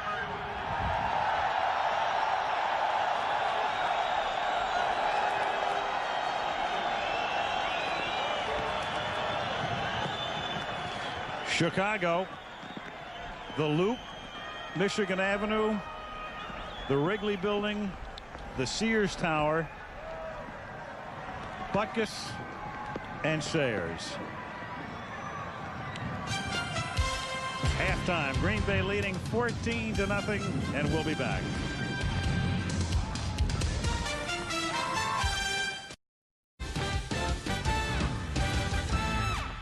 Dick Butkus and Gale Sayers were classics, and now I have a question for you. Who's the best player in the NFL today? I would nominate this man. Number 20 of the Detroit Lions, Barry Sanders. Great cutback move against the Giants yesterday. Turn it upfield. That's why in half a season, Barry Sanders has rushed for better than 1,000 yards. Look at that list down to number 4, the defender Emmitt Smith. We welcome Peter King of Sports Illustrated. Peter, you spoke to Emmitt. He can't be happy about being number 4. Well, Brent, in a very, very unselfish way, Emmitt Smith is a lot like Wade Boggs and Tony Gwynn in baseball. He loves records. He wants to win a 4th straight rushing title. Only Jim Brown has won more than that at 5. And he still thinks, even though he's 287 yards behind Barry, I talked to him today, he still thinks he can win this year. Yeah, but there's trouble on that offensive line. No question about it. Eric Williams underwent surgery today. They found much more severe knee damage than they thought. He underwent major reconstructive surgeries out till July. Peter, any room under the salary cap for the Cowboys to sign a replacement? Absolutely not. They'll be lucky to sign a blocking sled, Brent. Look at these figures. You got $38,000 for the Cowboys under the cap now. The Vikings can afford a spate of injuries. They got $1.9 million to work with. Speaking of money, look at this scene in Indianapolis. Bernie Kukar's the referee in white. Number 66, Donald Evans of the Jets. What happens here, Peter? Brent, any professional player knows you cannot shove or put your hands on an official, no matter what the official does to you. Evans touches the official, Bernie Kukar. He's going to find himself $5,000 lighter this week, Brent. Clearly, the referee touched him first. Brent, you cannot touch an official. He's going to get fined $5,000. Not even the day before Halloween? No way. No way. We'll be back. Second half of the Packers and the Bears on ABC. It will open your eyes and turn heads. It is smart. It's about getting more power and better handling, more miles per gallon, style, inside and out. It's about choice, 2 doors or 4 doors. These are the times. This is the car. It's the all-new Tercel from Toyota. The Toyota Halftime Report has been brought to you by Toyota, makers of the all-new Toyota Tercel. These are the times. This is the car. We'll be back with the second half kickoff after this from our ABC stations. ABC's Monday Night Football is being brought to you by Merrill Lynch. For our clients, the difference is planning. The difference is Merrill Lynch. Bud Light, if you want great taste that won't fill you up and never lets you down, make it a Bud Light. And the new Dodge, a division of the Chrysler Corporation. In Chicago, where it's been raining all night and all day, Al Michaels, Frank Gifford, Dan Deerdorf, Lynn Swan on the sidelines. More no-shows than shows at the moment. And 14-0 is the score. Green Bay on top. Either that or Kevin a lot of Butler these out there practicing a little bit. Either that or a lot of these spectators on Halloween night are dressed as the invisible man. One or the other. No lofty yardage there, except when you get to that turnover category and you see the Bears have rolled it over 3 separate times. And Green Bay has capitalized with a touchdown on one of them. But they are up 14-0, and amazingly still no passing yardage for the Green Bay Packers, as Brett Favre has yet to complete a pass. Last time a team, well, it's been 20 years, Buffalo against the Jets. I wonder what kind of weather there was. Of course, Buffalo also had a guy named O.J. Simpson running the ball for them back in 1974, and they won the game 16-12. Well, Thus saith our producer, Ken Wolf. Joe Ferguson was the quarterback. It couldn't have been a snowy day. It was September the 29th. Windy. Very windy. Extremely windy. Oh, those letters from Buffalo are going to come in. Well, it was maybe played in New York. Or did that say at Buffalo? Where was the game played? Please say it was in oh, it wasn't Buffalo. Okay. Orchard Park. Yeah, you're right about the letters. The Chicago Bears will receive the kick here in the second half as Chris Jackie kicks off from the 30-yard line. We'll see if Jackie elects to kick it this time, or we'll just stare at it and make his coverage mates offsides, as he did in the first half. I think he'll kick. So the Green Bay actually had the option here in the second half, and they elect, as Chicago did after winning the opening toss with Robert Green running it back, to take it back to the 18-yard line. Remember, Chicago won the coin toss, elected to defend the north goal. That gave Green Bay the option to start the second half, and they elected to do the same thing. And Steve Walsh will come in at quarterback. So Dave Wanstead, who said, Kramer's my starter, there is no wavering at all, has just wavered. I really wonder if it's a full-blown waiver. He's down 14-0, and Kramer is not all that healthy with a bad ankle, with a bad shoulder. I would think the Kramer is still his quarterback, but maybe at 14-zip in this kind of a field, get him out of there. Here's Tillman. Well, the thing about Walsh, though, is, and we've talked about this before, he's a great guy to come in and maybe protect the lead or in a real tight ball game, but not down 14-0 in these conditions. I don't know. We'll find out. Yeah. There's one of the Shula boys. That's Mike Shula, who's over on the Bears sideline, sending in the plays. Well, I think Steve Walsh couldn't hear it. I mean, who knows? Shook his head and well, in this kind of with the water, with the wind, I think we could have a helmet short circuit or an electrocution. Fumbles the snap. Walsh picks it back up and throws, and it's caught by Keith Jennings, the tight end who was the last cut in training camp and then was re-signed after Gedney was injured. Of course, he just has had a couple of days of work. We didn't know that he was going to be activated tonight. And again, Walsh loses the ball in the very first snap. Good presence there. Fires the ball to Jennings, not noted as a receiver when he was a starting tight end for the Bears over the past 2 years. Good blocker, but he comes up with the reception. 3rd and 2 for Chicago. Opening moments of the third quarter. Green Bay ahead, 14-0. And on 3rd and 2, into the wind, going for it, through the air, hits Curtis Conway. First down up at the 39-yard line. If nothing else, he's given them a spark. Tackled by Kuntz. And if nothing else, on top of that, Al, they're getting out the part of the field that is starting to come apart. You see the holes back there in the background. This entire game has been played down at that end of the field.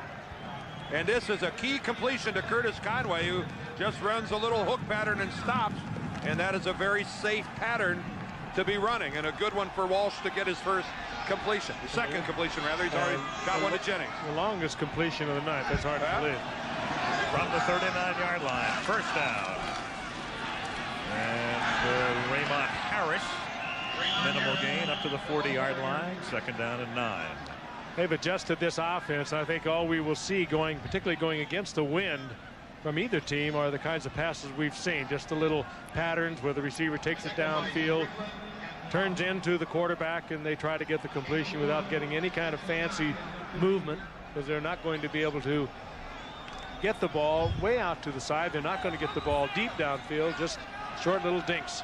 Although I like quarterback rollouts in a situation like this, not just because Favre ran one for a score, but a 3 or 4 yard run by a quarterback is pretty effective in a game like this. Here's Walsh on the money again up to the 45-yard line. The catch is made by Keith Jennings, and with Kramer looking on from the sidelines, Walsh has taken them out to the 46, where it'll be third down and 3. Boy, Jennings and Fred Strickland looked like they had joint possession there for a while. And Jennings, 270-pounder, was able to wrestle it away from Fred Strickland, the middle linebacker of the Packers. Take a look at this thing, going to come right at us across the middle. Even that ball, only in the air for about 10 or 12 yards, wobbling and flopping, and so difficult to control the ball. Third and 3 for the Bears up at the 46-yard line. And Walsh and Graham slipped. The pass was high. And this drive bogs down. Fourth down. And Frank, that's the toughest pattern to try to throw into that wind. Forget it. That ball was flying. It wasn't the slip so much. It's the first time Walsh had a feel of what it was to throw it to the side, and the ball just took off on him. The rain is horizontal right now, so good luck on this kick. From the 46-yard line, Gardocki. He almost missed the last one.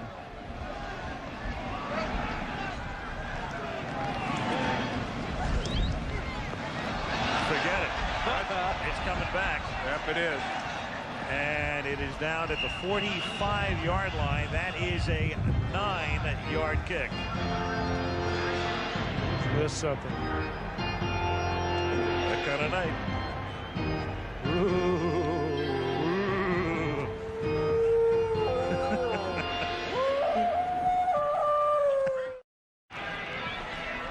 Halloween in Chicago. It's been a long time since there have been this small of a crowd at Soldier Field with this much football still to be played. 26 minutes plus of football, and this place sparsely populated. From the 45-yard line, Reggie Cobb. Short gain. We've got Maurice Douglas in the game for Sean Gale, who was hurt earlier. Let's get a report from Lynn Swan. Swanee? That's right, Al. Sean Gill had torn abdominal muscles, and they've taken him to the hospital just during halftime. They put him in the ambulance and took him to the hospital to treat him there. Also, in terms of the field, you're absolutely correct, Dan. The left end of the field, the right end of the field was torn up, but the right end is also very slippery. Sean Jones told me when he came off also that when you plant your foot, you get good traction, but it's hard to get your foot up. Al? All right, Lynn, it's second down and 9 at the 46-yard line. Favre. Well, he's going to pack it in again. He's into Chicago territory. He's off to the races once more, and finally stumbles in the mud at the 32-yard line. I think in this type of a field, I think it's something Chicago ought to do more of is get your quarterback outside. Now, Favre can run. He's a good athlete, but the traction, the advantage definitely, Frank, goes to the guy who knows where he's going. Well, he's a good athlete. Some competitor, too, and he knows it's difficult to throw the football. Now he pulls it down and makes a real good move back to the inside, and then he just gets a case of the double feet collapse right here.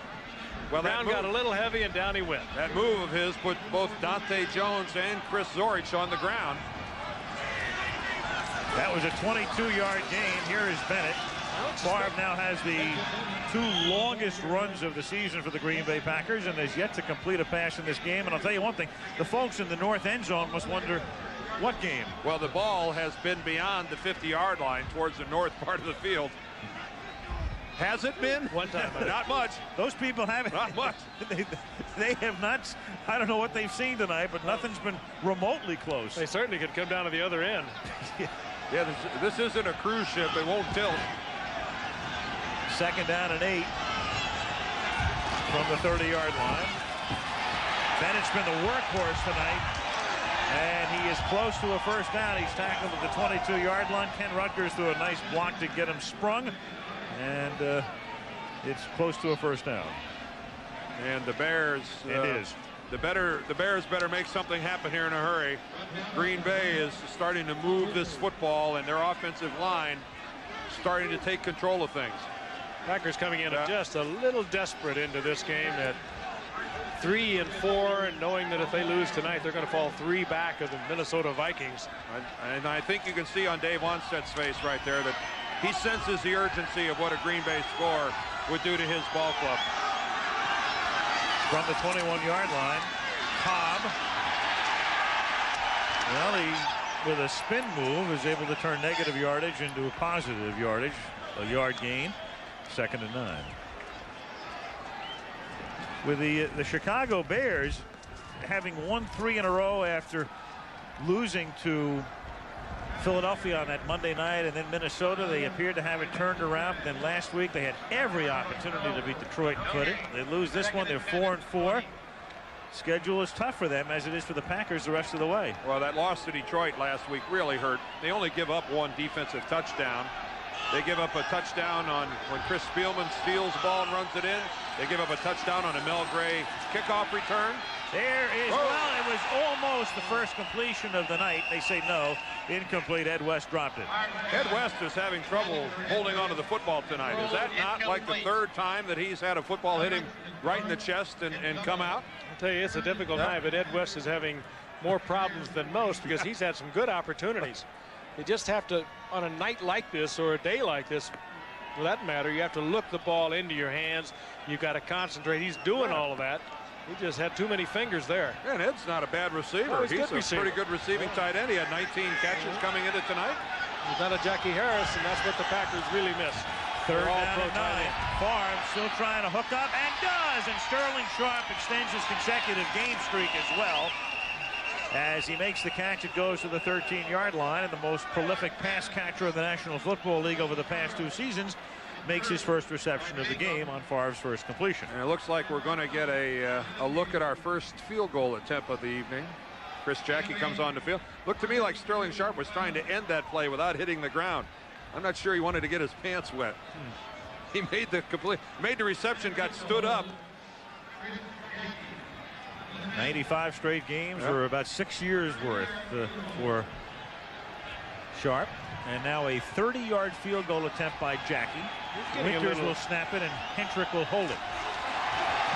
And it is blocked. And Donnell Wolford is there to come up with it at the 26-yard line, along with Albert Fontenot as well. Fontenot was the guy who blocked it, and Chicago is able to remain down by 2 touchdowns. Big play for the Chicago Bears to stay into this game. Well, Jackie did the double clutch. He started towards the ball and then stopped. Let's see if it's a clean hold. No, a wobbly snap. That kick was doomed from the beginning. Jackie had to start, then stop, then start. That never worked.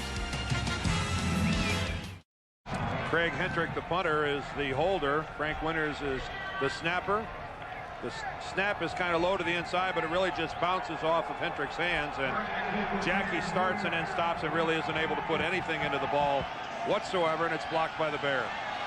Still 14-0 Green Bay. Chicago at the 25-yard line, and Tillman exploits a hole for a gain of 6 with 6 minutes and 30 seconds to go in the 3rd quarter. Packers on top, 14-0. We mentioned the upcoming schedule for Chicago is tough, even though they're at Tampa Bay next week. 5 of their next 6 games are on the road. And Green Bay for the rest of the season plays only 2 games in Lambeau Field, 2 others in Milwaukee, and then they've got a rather tough Thanksgiving period. Oh, they have to play in Buffalo on Sunday, and then on Thanksgiving Day travel to Dallas. Back-to-back road games to last year's Super Bowl teams. That's hardly a favorable bonus for the Packers, and Mike Holmgren, in talking to him last night, is painfully aware of it. Tillman, the ball carrier, and Steve McMichael's been pretty quiet tonight, the ex-Bear, and on the tackle. Well, why don't we just take a look at it? He is number 90. He's locked up with his old friend Mark Bortz. It's his kind of night, too, isn't it? A lot of mud, a lot of dirt. Stood Bortz up, took a peek into the backfield, shed him, and made the tackle. His being in Green Bay might be one of the big problems with the Bears' run defense. And McMichael could have played in those uniforms. He is a throwback. A first down for Robert. Whoa, but he loses the football. And Green Bay has it. Doug Evans comes up with it. Well, what a pickpocket move by Evans. How did he get that ball away from Green? Spielman got it away from Gedney, and here's a Chicago first down and a loss of possession. Just ripped it out in a great move by the cornerback. And the Pack has it back.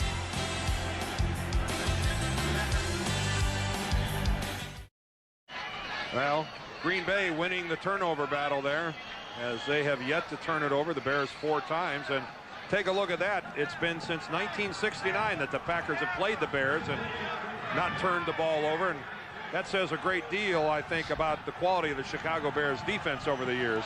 They forced those turnovers. After this turnover, this is Bennett from the 36-yard line. Edgar Bennett inside the 20, takes it to the 16-yard line. And the Green Bay Packers tonight have had 3 runs, each of which has been longer than any run they had in their first 7 games this season.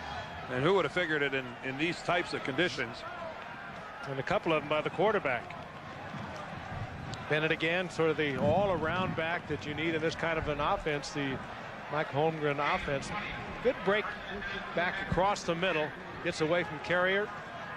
Good strong running and good numbers on the part of Edgar Bennett. Good block out front there by Harry Galbraith. First down at the 17. Bennett again, his 21st carry of the night, is a functional one as he takes it down to the 12-yard line. Gain of 4 or 5, and we have 4:20 left in the third. 14-0 Packers. I'm going to throw this out because I don't know the answer. I hate to ask it. Have we had a holding call tonight? No. Really unusual in a sloppy field like this that you don't get some sort of a holding. Somebody slips and drags a guy down with him. It has been a relatively clean game from a penalty standpoint. Ball at the 12, second down and 5. Bennett burrows to the 11-yard line. It'll be 3rd and 4. Joe And again, Kane on the tackle. We're at the end of the field where this entire game has been played. One of the reasons they're letting Bennett handle that ball, he has handled the ball about 250 times, either receiving or as a running back, and has not coughed it up. Very sure-handed, puts it away. He takes good care of it. Good cutback to get a couple of yards. He took out a pretty good chunk of the Soldier Field sod when he made that cut back to his right. It's really getting messy in this part of the field now. 3rd and 4. Favre, that's his second completion of the night. The catch is made by Robert Brooks, who takes it to the 1 for a first and goal. Carrier with the tackle. Well, Brooks, the left side counterpart most of the time to Sterling Sharp, gets very little attention as they gang up on Sharp, and he is wide open on this, and Favre gets another completion. Just clearing a Bears' outstretched hands. Carrier there to keep Brooks out of the end zone, but it'll be 1st and goal inside the 2. In adverse conditions like you're experiencing here at Soldier Field, looks like the Packers are forced to take a timeout. They've got some sort of confusion as to either the play or the personnel. It has been a very efficient performance by Brett Favre. 1st and goal when we come back. Ballerine Paparazzi. That's, I believe, one of ours. 1st and goal at the Chicago 1-yard line after the timeout. Reggie Cobb is in motion. They give it to Bennett, who's had a big night, and it's even bigger. Edgar Bennett with a touchdown, McIntyre with a block, and Edgar Bennett in his first pro start in '92 ran for 107 yards against Chicago. Since then, he's had no day that's even come close until tonight. And whenever the Packers have needed some crunch yardage, they have always gone to the left. Winters at center, McIntyre at left guard, Rutgers at left tackle. Paul Hutchins gets put out at tight end. Look at that block on the pull by McIntyre. That is really high-quality work by the Packers on the left side of their offensive line. They've been getting good blocking out front by Edgar Bennett. They've been getting it from Cobb. They've been taking turns pummeling the Bears on that side of the football. And they now have what appears to be, in this kind of a weather, a very commanding lead. Really? Yeah. If you look at this play, what we're trying to get is a seal here and a seal here, and try to run this play in the alley.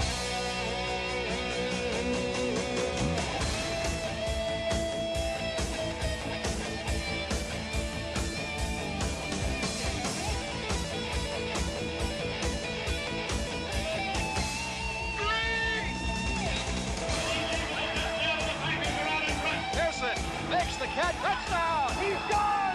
Touchdown! It is. Yes! He held on the ball! He's going to go!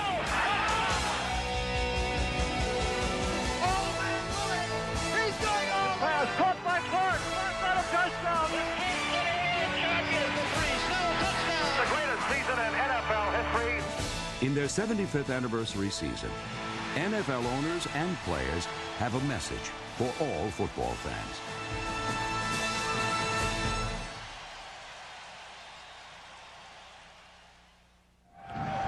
Tomorrow night on ABC, Tim Allen with Home Improvement, Brett Butler, Grace Under Fire, part of our big Tuesday night lineup. And then on Wednesday night, that quartet of programs coming your way in prime time right here on ABC. We take this show to Dallas, more specifically Waving, Texas. Next Monday night, Dallas against the Giants. Score 21-0. As Curtis Conway fields the kick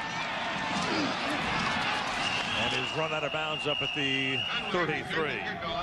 That's the now there are some of the sweetest feet that ever belonged to anybody.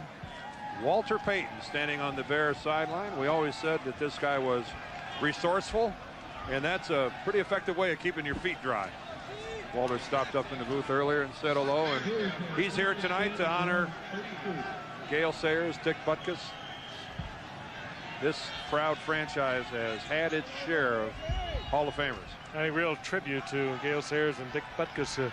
This stadium was more than half filled with the rain starting early today, and it's sparsely filled now, but they came out for Sayers and Butkus. Walsh intended for Harris, incomplete.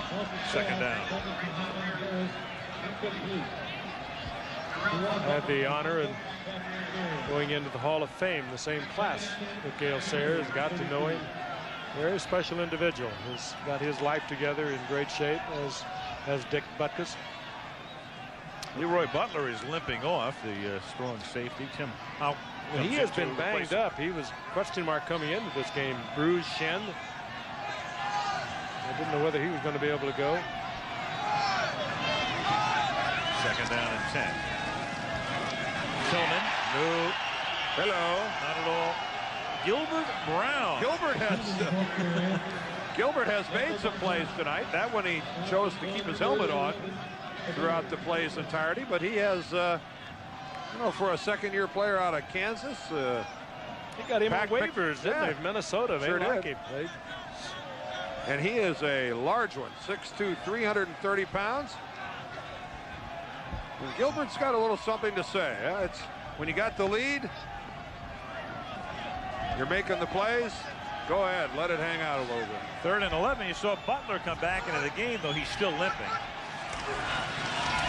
Walsh has it deflected and incomplete. Knocked down by Reggie White. Well, Reggie, as we were talking about earlier, moves inside in the nickel situation, and he is a force. At his age, you'd think that he might be reaching that point. He almost goes off sides. But you'd think he'd be reaching that point where maybe his performance would start to slack off a little bit. If anything, this might be the best year that Reggie White has had in some time.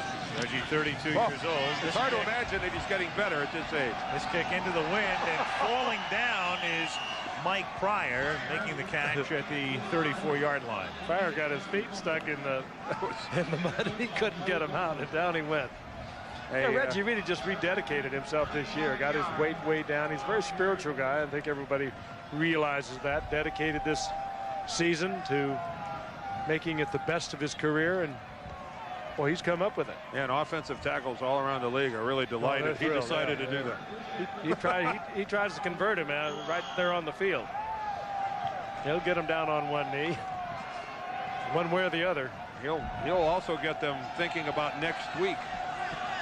Just get me out of this game. I've had enough. From the 35-yard line, I believe. Oh, Favre is going to the air, and he completes it to Anthony Morgan, the former Chicago Bear, makes his first catch of the game. Pretty obvious it was his first catch of the game. You saw him running that pattern. Talk about sticking out. Look at that uniform. No way he's going to sneak on the field. That thing might as well be iridescent. Well, the first thing you want to do to feel like one of the guys, get out and roll around in it a little bit. Easy for Brett Favre to see Anthony Morgan. Again, the Packers working with the wind. A lot easier to throw that football. Gain of 17. Half a minute to go, third quarter. And Favre to the air. So here's a team you'd figure they'd be running out the clock or taking as much time as they could off the clock, and they're going to the air. Incomplete, intended for Cobb, second down. Boy, both teams try screens tonight. They're really tough to do. It's a timing play all the way. You have to get the line, get the little bump blocks and the pull. The timing has to be perfect. A tough field to pull a screen off on tonight. And if your defensive linemen aren't getting a great rush upfield in a sloppy field like this, they're really in a position to defend the screen. That time Zorich was all over. Second and 10. Packers at the 48 of the Chicago Bears. They better hustle it up here. Just get it off. Favre throws, and it is dropped at the 33-yard line. Reggie Brown, the tight end.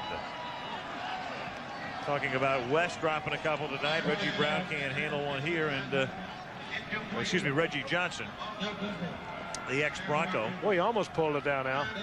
One-handed it, had it for a moment on his scuba glove.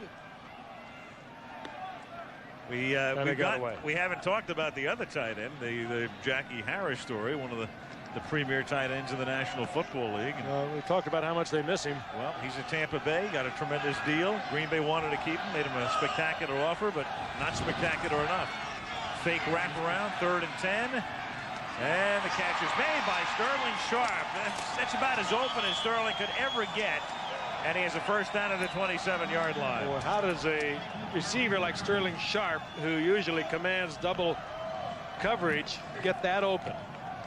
Obviously, some error in the defense. He is absolutely wide open. Nobody picks him up. Breaks out to the outside. Loses his man there. And that will end the quarter as the Packers take advantage of the last time they'll go with a win. So that's why they went to the air here as the third quarter ends. It's 21-0, and Monday Night Football returns after this from our ABC stations.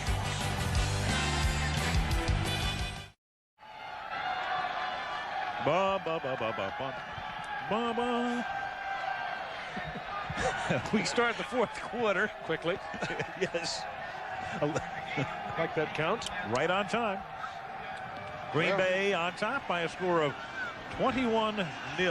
The wind obviously has prohibited play at this end of the field, and for the first time the Packers are moving the football, much to the delight of the fans, or the fans that are left here in the north end zone. Reggie Cobb picked up a couple. They are they're doing their number on virgin turf right now. Before a rather sparse gathering. I don't know if we got an official attendance figure as yet tonight. But it was a sellout. Totally sold out. They've been selling out for years here, but with the weather, a lot of no-shows. A ton. Sterling Sharp takes it to the 11-yard line for a first down. He'll disappear for a while, but when he makes his reappearance, he is quite a presence. Well, Brett Favre, one of the great receiver runners after he catches the football. And Brett Favre, who didn't have a completion the entire first half, is starting to nail them here in the second half. He's a little bit sheltered down here too with the stands. He's kind of in the lee of the stands, and probably a lot less wind than there is in midfield. He'll be able to work the ball in the air a lot easier down here. From the 11-yard line, Kahn swings to the outside, avoided Douglas, and then gets tackled by Dante Jones. Frankly, Brett Favre was having a heck of a night. He was questionable whether or not he would even be able to play this game. He, of course, left the Minnesota game 10 days ago. They played on a Thursday night with a severe bruise below his left hip. It wasn't a hip pointer per se, but he was questionable as to whether he could go again. And he not only has gone, he has been running the football, throwing it well, directing the attack, and he has been the difference tonight. And even more importantly than all of that, which is something, he hasn't made mistakes. 2nd and 12, dumps this one into the arms of Edgar Bennett, and there's a guy having a huge night, Edgar Bennett. This is a rout. This is a demolition by the pack on the Bears. This is reaching the embarrassing category here now. They've done the right things, and they've had, again, we'll go take it right back to Brett Favre. He's not made mistakes. He didn't get the completions early in the game. Ran the ball well himself. He's been frankly tough out there. And a big night, as Al mentioned, for Edgar Bennett, the complete all-around football player for the Packers. He can do it all. Bennett, 3rd year out of Florida State, played for Bobby Bowden. We've got another problem here with Hendricks' hole, and now you've got a 2-point conversion attempt. Oh, that should be interference. And they've got a flag down. Yeah, he was knocked flat while the ball was in the air. But that might have been a lineman, Joe Sims. Yeah, well, he might have declared his eligibility. If he was lined up as a tight end, we'll have to go back and see where he was lined up. Howard Rowe will check it out. It's not unusual to have a lineman with an ineligible number on the end of the line in a extra point and field goal configuration. That's the discussion right now. They're trying to figure out who lined up far left. And it takes a quintet to determine this. That many minds working together will come up with the right solution. There's no question right about in the middle. What happened. Right in the middle of your screen. Eligible receiver? Doink. Or was he just an offensive line? Defensive pass interference. Number 68. By rule, spot the ball on the 1-yard line. Retry. Now, 68 was actually the offensive guy. Dante Jones was the defender. 53. Well, Jim Flanagan wears number 68 for the Green Bay Packers. There's the mishandled snap from center. Well, what a good move by Jackie, though. And 68 is Sims. And he's knocked flat. Looks like Dante Jones is the guy that hits him, number 53. So, the Pack now going to go for 2 from the 1-yard line.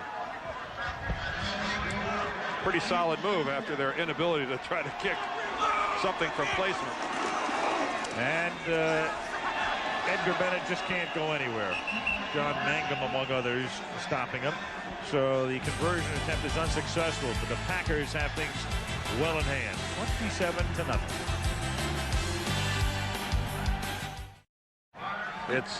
It's that kind of night. That's what the sidelines have been turned to. As a kid, that might have looked inviting. On a night like tonight, that mud is cold. Temperature here now is probably fallen into the upper 30s. Chill factor down somewhere close to what they said earlier at 8 degrees. Oh yeah. And as the old sports cliches go, it's a whole lot colder on the Bears sideline than it is on the Green Bay side of things. 27-0, the Pack on top. When this game started 47,381, wound up making their way into Soldier Field. 19,563 did not come, and that's how bad the weather has been, because in Chicago they're used to bad weather, cold weather in November and December. Fans to put up with a lot, but pretty tough tonight. From the 26-yard line, the kick is run back up to the 43-yard line by Robert Green. Woo! And that's where the Bears will take it with 12 minutes and 47 seconds remaining until the Packers go to 4-4, as will the Bears.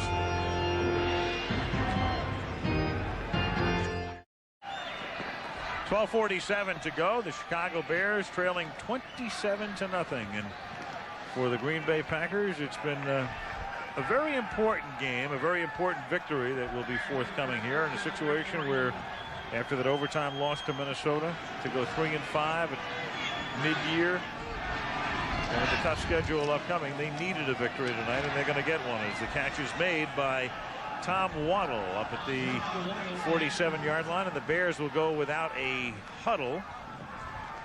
It'll be 2nd down and 3 at the 47. And well, it worked. It was snapped a little early, but it was accepted and given to Robert Green, and he picks up the 1st down, and the Bears will go without a huddle at the Green Bay 44-yard line. Jerry Fontenot, the center, handed that thing over to Steve Walsh. Looked to me about on 1 when it was supposed to be on 3. Walsh throws, and wide open over the middle. It is Ryan Wetnight, the appropriately named Ryan Wetnight, taking it to the 28-yard line. Oh, we've been waiting all night for that one. 1st and 10 at the 28. And this, remarkably, the best looking drive the Bears have had going all night. And slithering his way is Robert Green to the 24-yard line. Little hurry-up offense, directed by Steve Walsh, calling the plays from the line of scrimmage. Actually, they're not saving a whole lot of time. 2nd and 7 at the 25. Walsh under pressure, and that one is incomplete, so it'll be 3rd down and 7. And let's check in with Lynn Swan. He's still here? Yeah, I'm still here. The wind's still blowing down here. I'll tell you, shouldn't be too many traffic problems leaving Soldiers Field, not just because of the score, but because the temperature has dropped. Based on my experience, Al, covering sled dog races up in Alaska playing for the Steelers, I'd say it's probably in the low to mid 30 degrees about right now. Also, my lips are cold. Al? As the Iditarod veteran, we believe you. Watch out for the moose, Swanee. I think Swanee gets combat pay for tonight. 3rd down and 7 at the 25. Contact. Jay Lundberg, the right guard, was locked up. I think with 11:18 to go in this game, 27-0, that Glenn ought to get a little relief. Perhaps a little warm-up time in the truck. I think Lynn is probably thinking that, wouldn't it be swell if one of us went down there and spelled him? Not.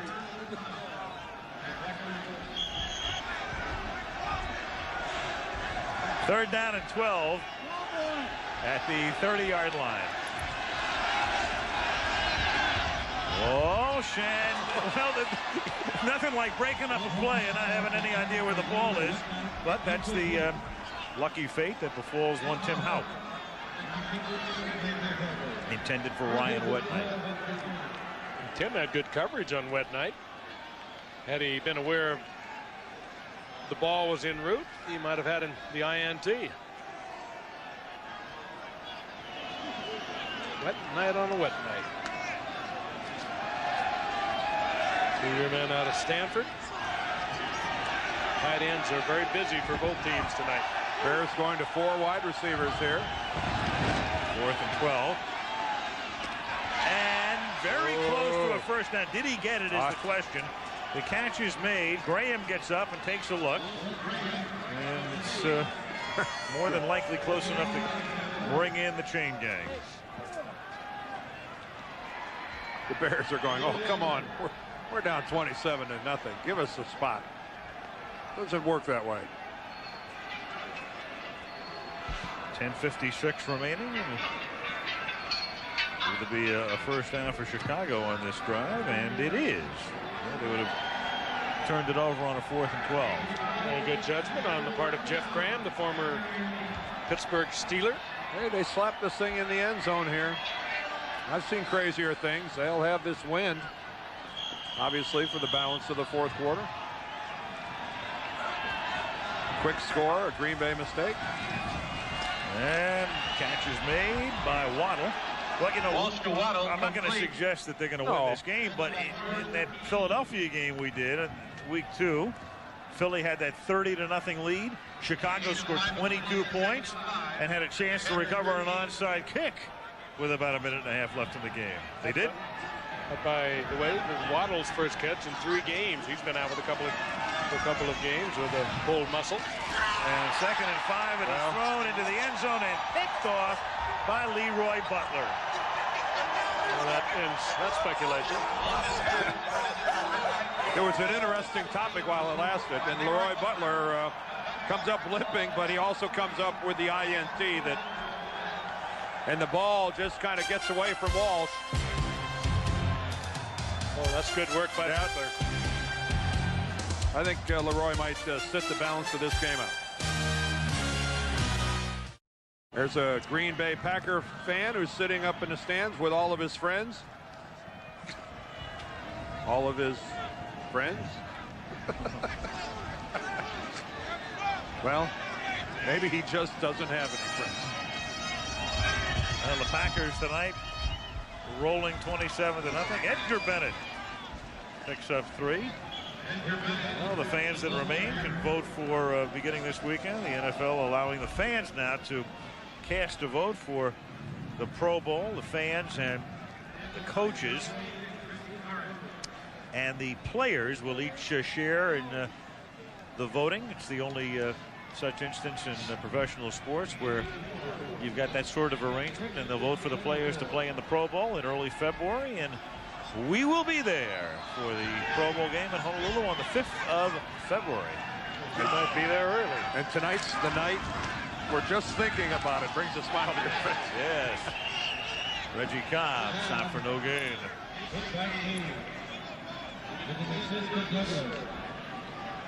3rd and 7. 3rd and 7 at the 23. Chicago in 1994 allowing 142.7 yards rushing per game. They've never led the NFL in rushing yards allowed. And they're leading it by almost 20 yards a game over Kansas City in second. Look at it tonight, 183. 3rd down and 7. And Bennett makes it about 185. They've also given up the 2 longest runs of the season. Johnny Johnson going for 90 in the Jets-Bears game. Barry Sanders last week. You know, and they've also gotten behind so many times early that so many teams have just decided to sit on the ball, run the football, and consequently they have given up a lot of yards against the rush. You caught Ron Botchin, the umpire, who might be able to work in a laundry tab on his expense account this week. He got dumped and not have it questioned. Hendrick to punt into the wind. And it just dies. It dies in the mud at the 44-yard line. Almost unbelievable. That thing looked like it had a string attached to it. The flag is down.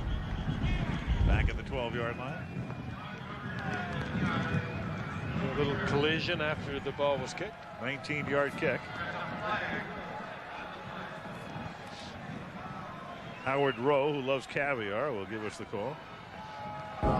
Running into the kicker, number 94, 5-yard penalty.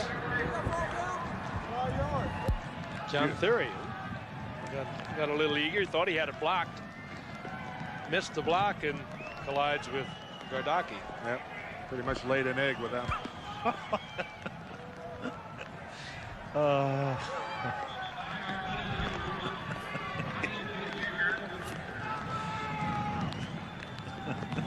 I'm glad you're paying attention. Thank you.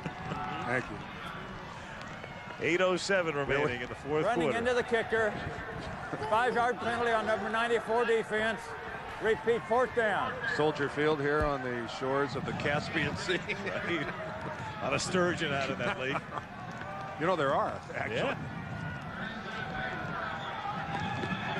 Hendrick will kick again. That's the one good thing. Well, you hope it's good. Here, the punters' punting averages, for the most part, you just go into the muck on a night like tonight. You have to take this punt in from a distance to really appreciate the velocity with which the ball starts and how quickly it disappears.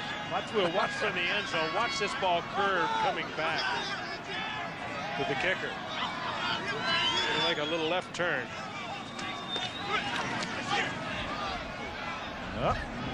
Straight down at the 49-yard line, and it's a 22-yard kick with a penalty worth 3 extra yards on that punting average. 7:58 remaining.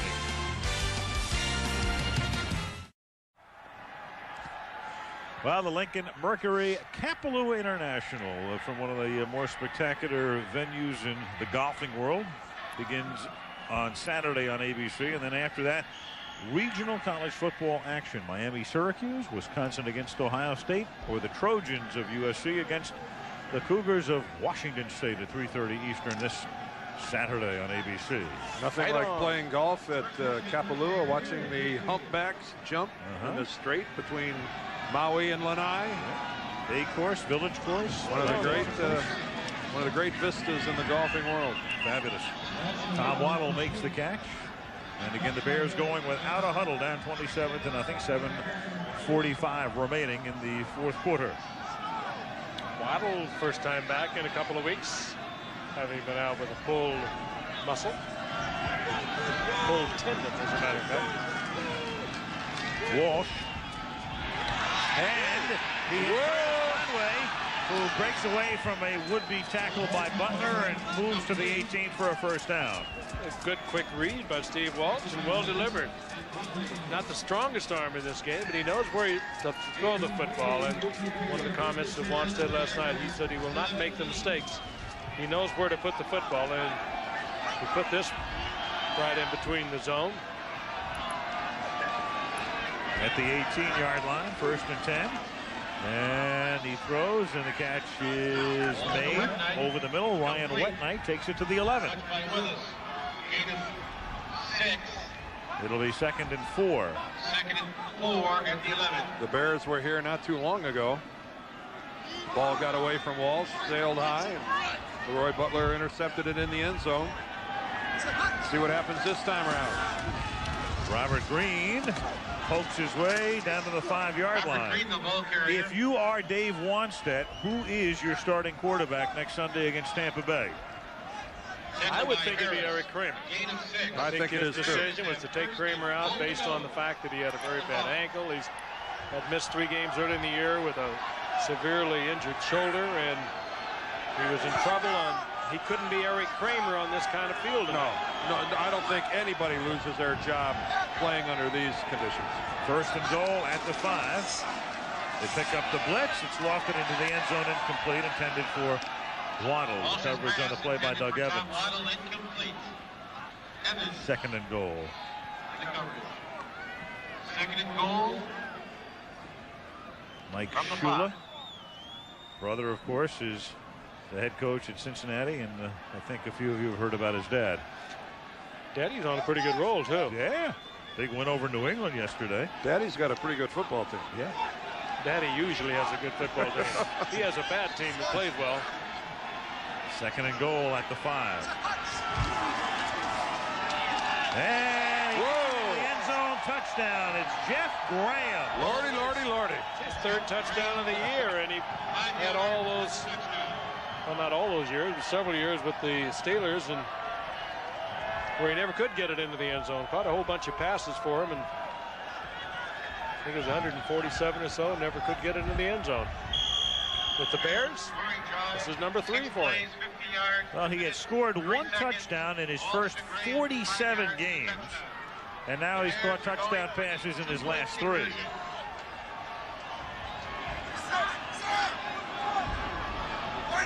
And the Bears are going for 2. And Walsh on a little fade, and it's Graham picking up 8 points. No. They say he's out, and he can't believe it. How does he even know? I mean, why is he complaining? I mean, he had no idea where his feet were. Well, the officials did a nice job of conferring before they came to a decision. They both were stationed on the line. They made a good decision to talk about it first. Close. There's possession. There's one. And the second one way up. Yep. And you can see both of the officials there right on the line in perfect position. And it remains a 21-point Packer lead. So a total of 33 points have been scored in this one. 27-6 is the score. Green Bay on top by 21. Next Monday. Real understanding of what's happening. Certainly do. This game is still not over. The old Giants against the Cowboys next Monday night at our standard time, 9 Eastern and 6 Pacific. Emmitt Smith will be in action. Troy Aikman, of course. They survived a big scare at Riverfront yesterday. I guess. But they come in with a mark of 7-1, and the Giants are desperately trying to get things turned around. Losing in overtime to Detroit yesterday. Having lost 5 straight after beginning the year with 3 consecutive wins. The Gents and the Cowboys. Dallas, always a great attraction on Monday night. You'll see them next week. Guess that game to be played in the soon-to-be expanded Texas Stadium, right? Jerry Jones hopes the soon-to-be expanded. Yeah, I've heard that for a lot of years. I think we'll see an onside kick here by the Bears. What made you think that they would be doing that? Oh, I don't know. Just, been around the game a long time, right? Just one of those intuitive things. It does attract a crowd out there. Well, the Packers have it. At the 38-yard line.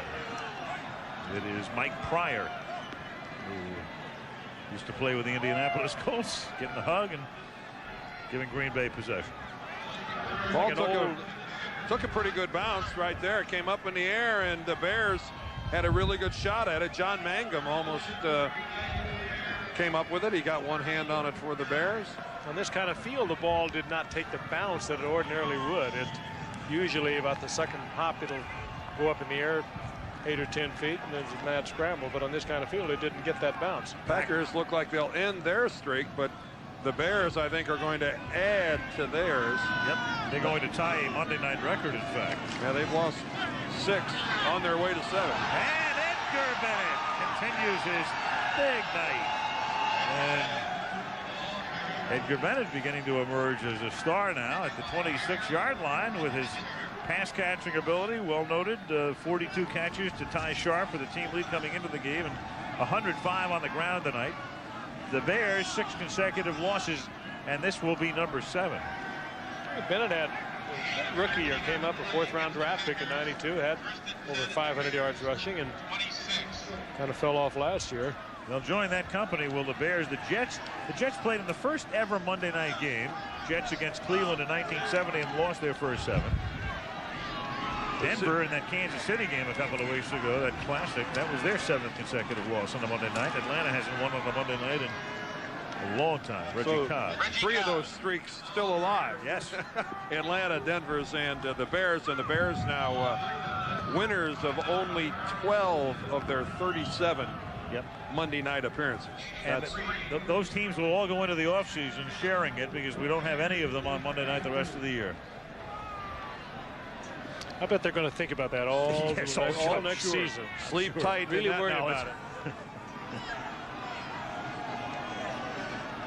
It's 27-6. What do you expect? 2nd down and 8 at the 23-yard line. And Reggie Cobb goes down to the 13-yard line. Guess I should have known we were in trouble when you got into the caviar. That was a precursor of things to come, wasn't it? No real reach. Just a little morsel. Well, the Packers did what they had to do. They got themselves to 500. They brought the Bears back to 500. And we documented early about the Vikings appear to be in a pretty secure position in the NFC Central. And I think the Pack has made a pretty good stride tonight to say that we are playoff potential. Back-to-back 9 and 7 years. Mike Holmgren has done a pretty good job of putting together a competitive ball club here. Well, they got their offensive line back together, and that really helped them here tonight.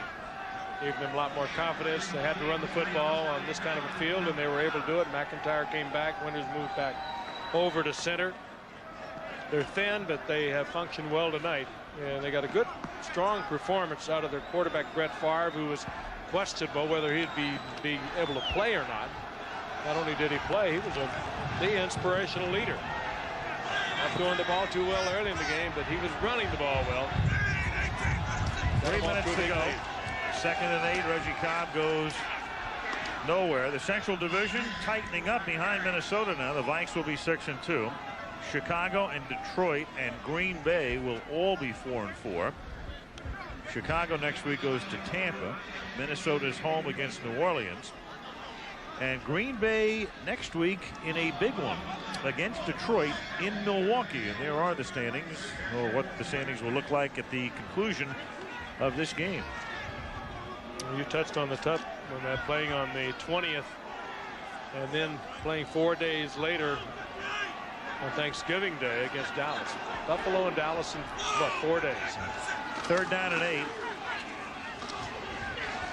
And Cobb is stopped. You know, it's a funny thing. 14 teams in the NFC, and here we are at the halfway mark of the season, and only 4 teams have winning records as we come to the 2-minute warning. Dallas, Philly, the Vikings, and the 49ers. Only 4 of the 14 above 500. 2 minutes to play.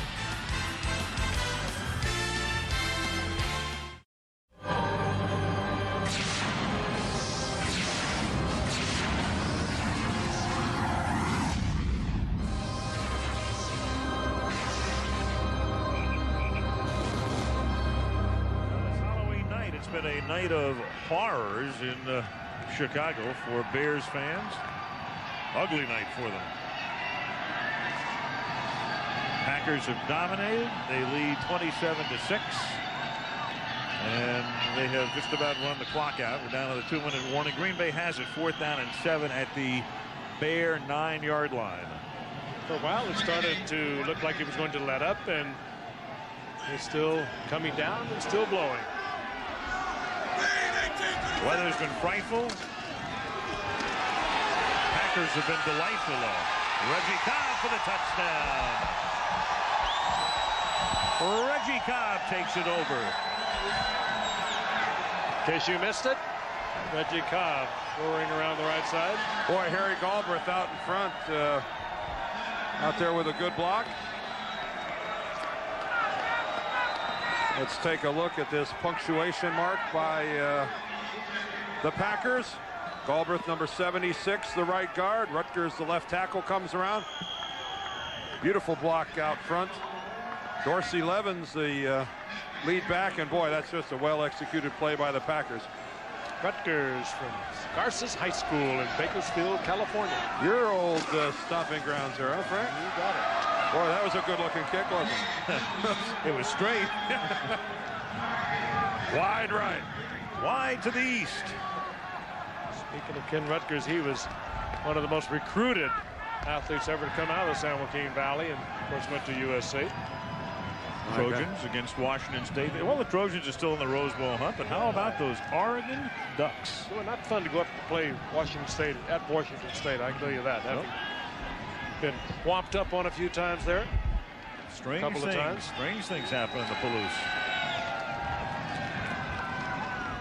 That's Keith Jackson's alma mater. That's exactly right. Grew up wriggling his toes in that bright red Georgia clay and matriculated in the Palouse. I saw him Saturday afternoon in Lincoln, Nebraska. He did all that. Buffaloes were thundering across the plains on their way into Lincoln. Is that where he got that accent growing up in Georgia? And they Went thundering right back out of Lincoln. Packers rushing for 223 yards tonight, and that's their best in that department in 9 years. Well, keep in mind they were averaging 74 a game coming in. That's the second best output so far this season in the league. That will not help the Bears' defensive stats, will it? No.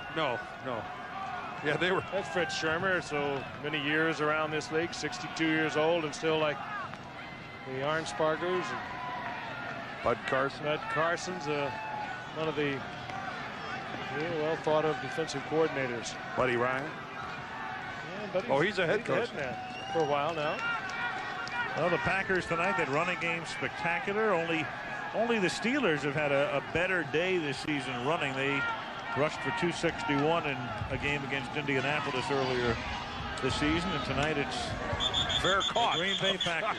There's something that's perfectly legal, but you don't see all that often. Fair catching, a kickoff, and it was done by an offensive lineman, a defensive lineman rather, Jimmy Flanagan. But up at what, at the 45-yard line? Just very unusual presence of mind for a defensive lineman. So the ball is at the 35-yard line for the Chicago Bears.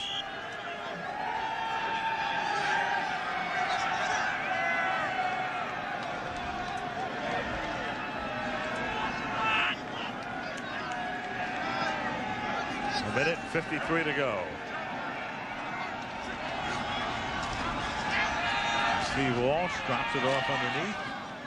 Catch is made by Robert Green out of the backfield up at the 39-yard line.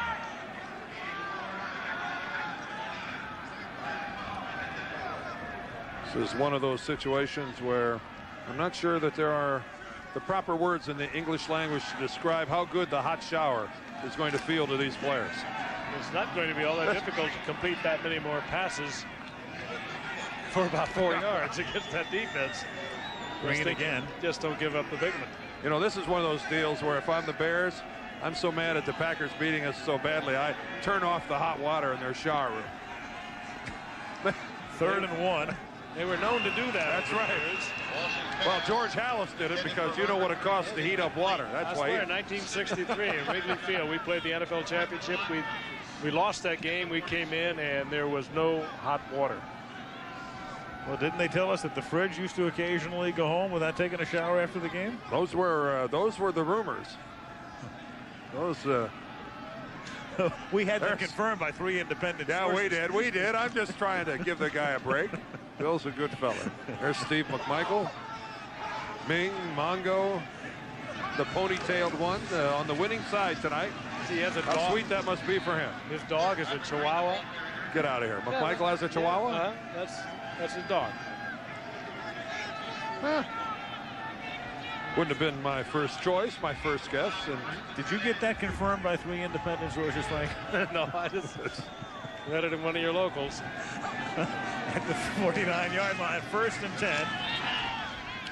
Walsh throws, and that's incomplete. But isn't it a great picture, though, McMichael walking a Chihuahua? Well, it's Halloween night. Our executive producer, Jack O'Hara. We should give everybody a nickname tonight. Jack O'Lantern. Jack O'Lantern. Jack O'Hara, our executive producer. Can't think of a nickname for Kenny Wolf, but Wolfman. So scintillatingly Wolfman. Producing the game. Craig Janoff, director. And Joey Chavo, our TD. Ben Harvey, our associate producer. Our crack crew, Jaime Bravo, helping to put together that sensational open. Bob Simon, the production manager, Dennis Szabo and Jim Licata on the technical end. And the pass is caught. Fred King and Brian Gordon. What a pair. A scintillating job. Great pair. Steve Hurd, our director of information. And the gang's all here. Andrea Bryant up in the booth with us. George Hill. And Malibu Kelly Hayes on the spotting upstairs. And Malibu tells me that Bobby Christian made that last catch and takes it down to the 37. And you know, Craig Janoff, our director, actually bears a striking resemblance to Kevin Green, the linebacker for the Pittsburgh Steelers. I never realized that they were such lookalikes. Steve Walsh calls timeout with 6 seconds remaining. Down 33-6. Prolong the agony.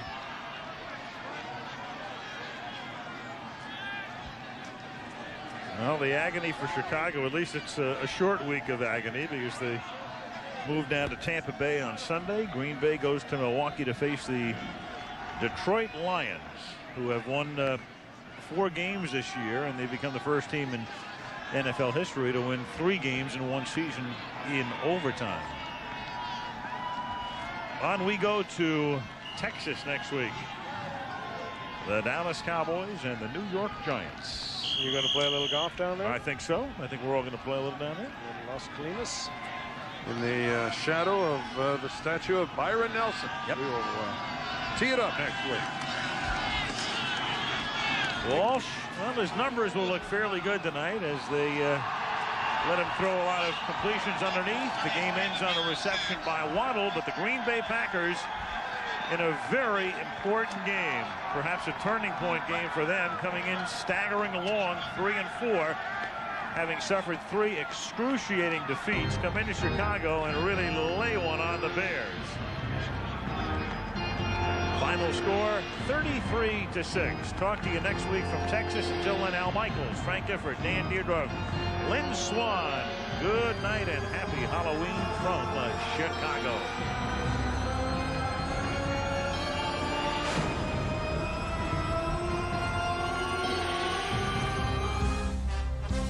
ABC's NFL Monday Night Football has been brought to you by Saturn, a different kind of company, a different kind of car. AT&T, we help put your world within reach. Lay's potato chips, bet you can't eat just one. And Little Caesars Pizza, where you always get 2 great pizzas for 1 low price. Saturday, ABC Sports begins coverage of the Lincoln Mercury Kapalua International, plus regional college football from the Big East, Big Ten, and the Pac-10. Now, except on the West Coast, stay tuned for your late local news at ABC News Nightline over most of these ABC stations. Want to talk to us? Span the globe with ABC Sports and America Online. Call 1-800-474-9900 for a free in-home trial. This has been a presentation of ABC Sports, recognized around the world as the leader in sports television. Hi, Tom. Well, no question about it, Kathy. Hi. It was a monster mash out there, but surprisingly, all the things that we said about the field held up. It was the wind that literally turned this game around. That and the turnovers that the Packers were able to cough up against the Chicago Bears. So I guess we broke even on this Halloween night. Mother Nature decided to throw us a trick, but the Green Bay Packers turned around and give us a big treat tonight as they defeated the Chicago Bears. Immediately after the game, we had a chance to talk to Leroy Butler, a happy Leroy Butler. I guess you want a wet field every day of your life, don't you? Well, this kind of weather we think about, you know, you dream about it. You can't worry about the weather, you just got to get it done. It's a Bear Packer game, you can't worry about it, we just got it done. Now, you guys never lost faith in the offense. They proved themselves tonight, didn't they? Well, the thing is, I think the offensive line, I think they won the game ball today because they really put it on those guys. They drove them off the ball. Bennett had 100 yards, Reggie scored at the end. You know, when the offensive line doing like that, we can always win. Big pick in the end zone. I was trying to preserve the shutout, but we didn't get it, but still, you know, it's just one of those things. Just out there doing my job. Go enjoy. Happy Halloween. All right, thanks. Happy Halloween indeed. The Green Bay Packers beating the Chicago Bears. We'll have more coming up in sports, and surprisingly, and this may surprise you, these stands are empty. They have gone home in the weather tonight. Not a surprise that we ought to be. Tom, sooner or later we want to know why the rain didn't favor the Bears when the experts said it would. We'll get back to you. That's true. I think it has something to do with their ugly uniforms. They look like pumpkins out there today. Well, thanks, Tom. We'll get back to you later for some more plays. Now we got Julie Pesh at a party, continuing our team reports at the Packers Party Down on Water Street. Julie. Well, Kathy and Jerry, I can't hear a word you're saying, but I hope you can hear me. You've got some very happy Packer fans here, but earlier tonight they were outside in a makeshift stadium, and it was the next best thing to being there. Do people think that you're crazy sitting out here in the cold? Probably. True blue Packer fans huddling together at a makeshift stadium on Water Street, pretending they were at Soldier Field minus the rain. Now we're freezing, but it's fun. I guess I was brainwashed from a very young age, and it's Green Bay Packers or bust. And when the Packers busted out at the end of the first half, scoring 2 touchdowns, these fans felt like they died and went to heaven. At least some did. I'm a devil. Others just rallied in a Packer victory, knowing what a nightmare on Water Street it would have been if the Packers lost this one. Oh, that'll be great on Monday night. You know, you love to see that in front of national audience and everything. That'd be great. Even the strictest Bear fan knew early on, these monsters of the Midway weren't that scary anymore. Are you taking your life in your own hands by being here tonight? Sometimes I think I do, sometimes I think I don't. I've only been here for 4 weeks, so it can't be that bad. And of course, the best costume to be wearing tonight is a Packer costume, green and gold. Kathy, Jerry? We're surprised you aren't wearing one. Julie's a major fan. Thanks. Absolutely. Julie Pesh, downtown in Milwaukee.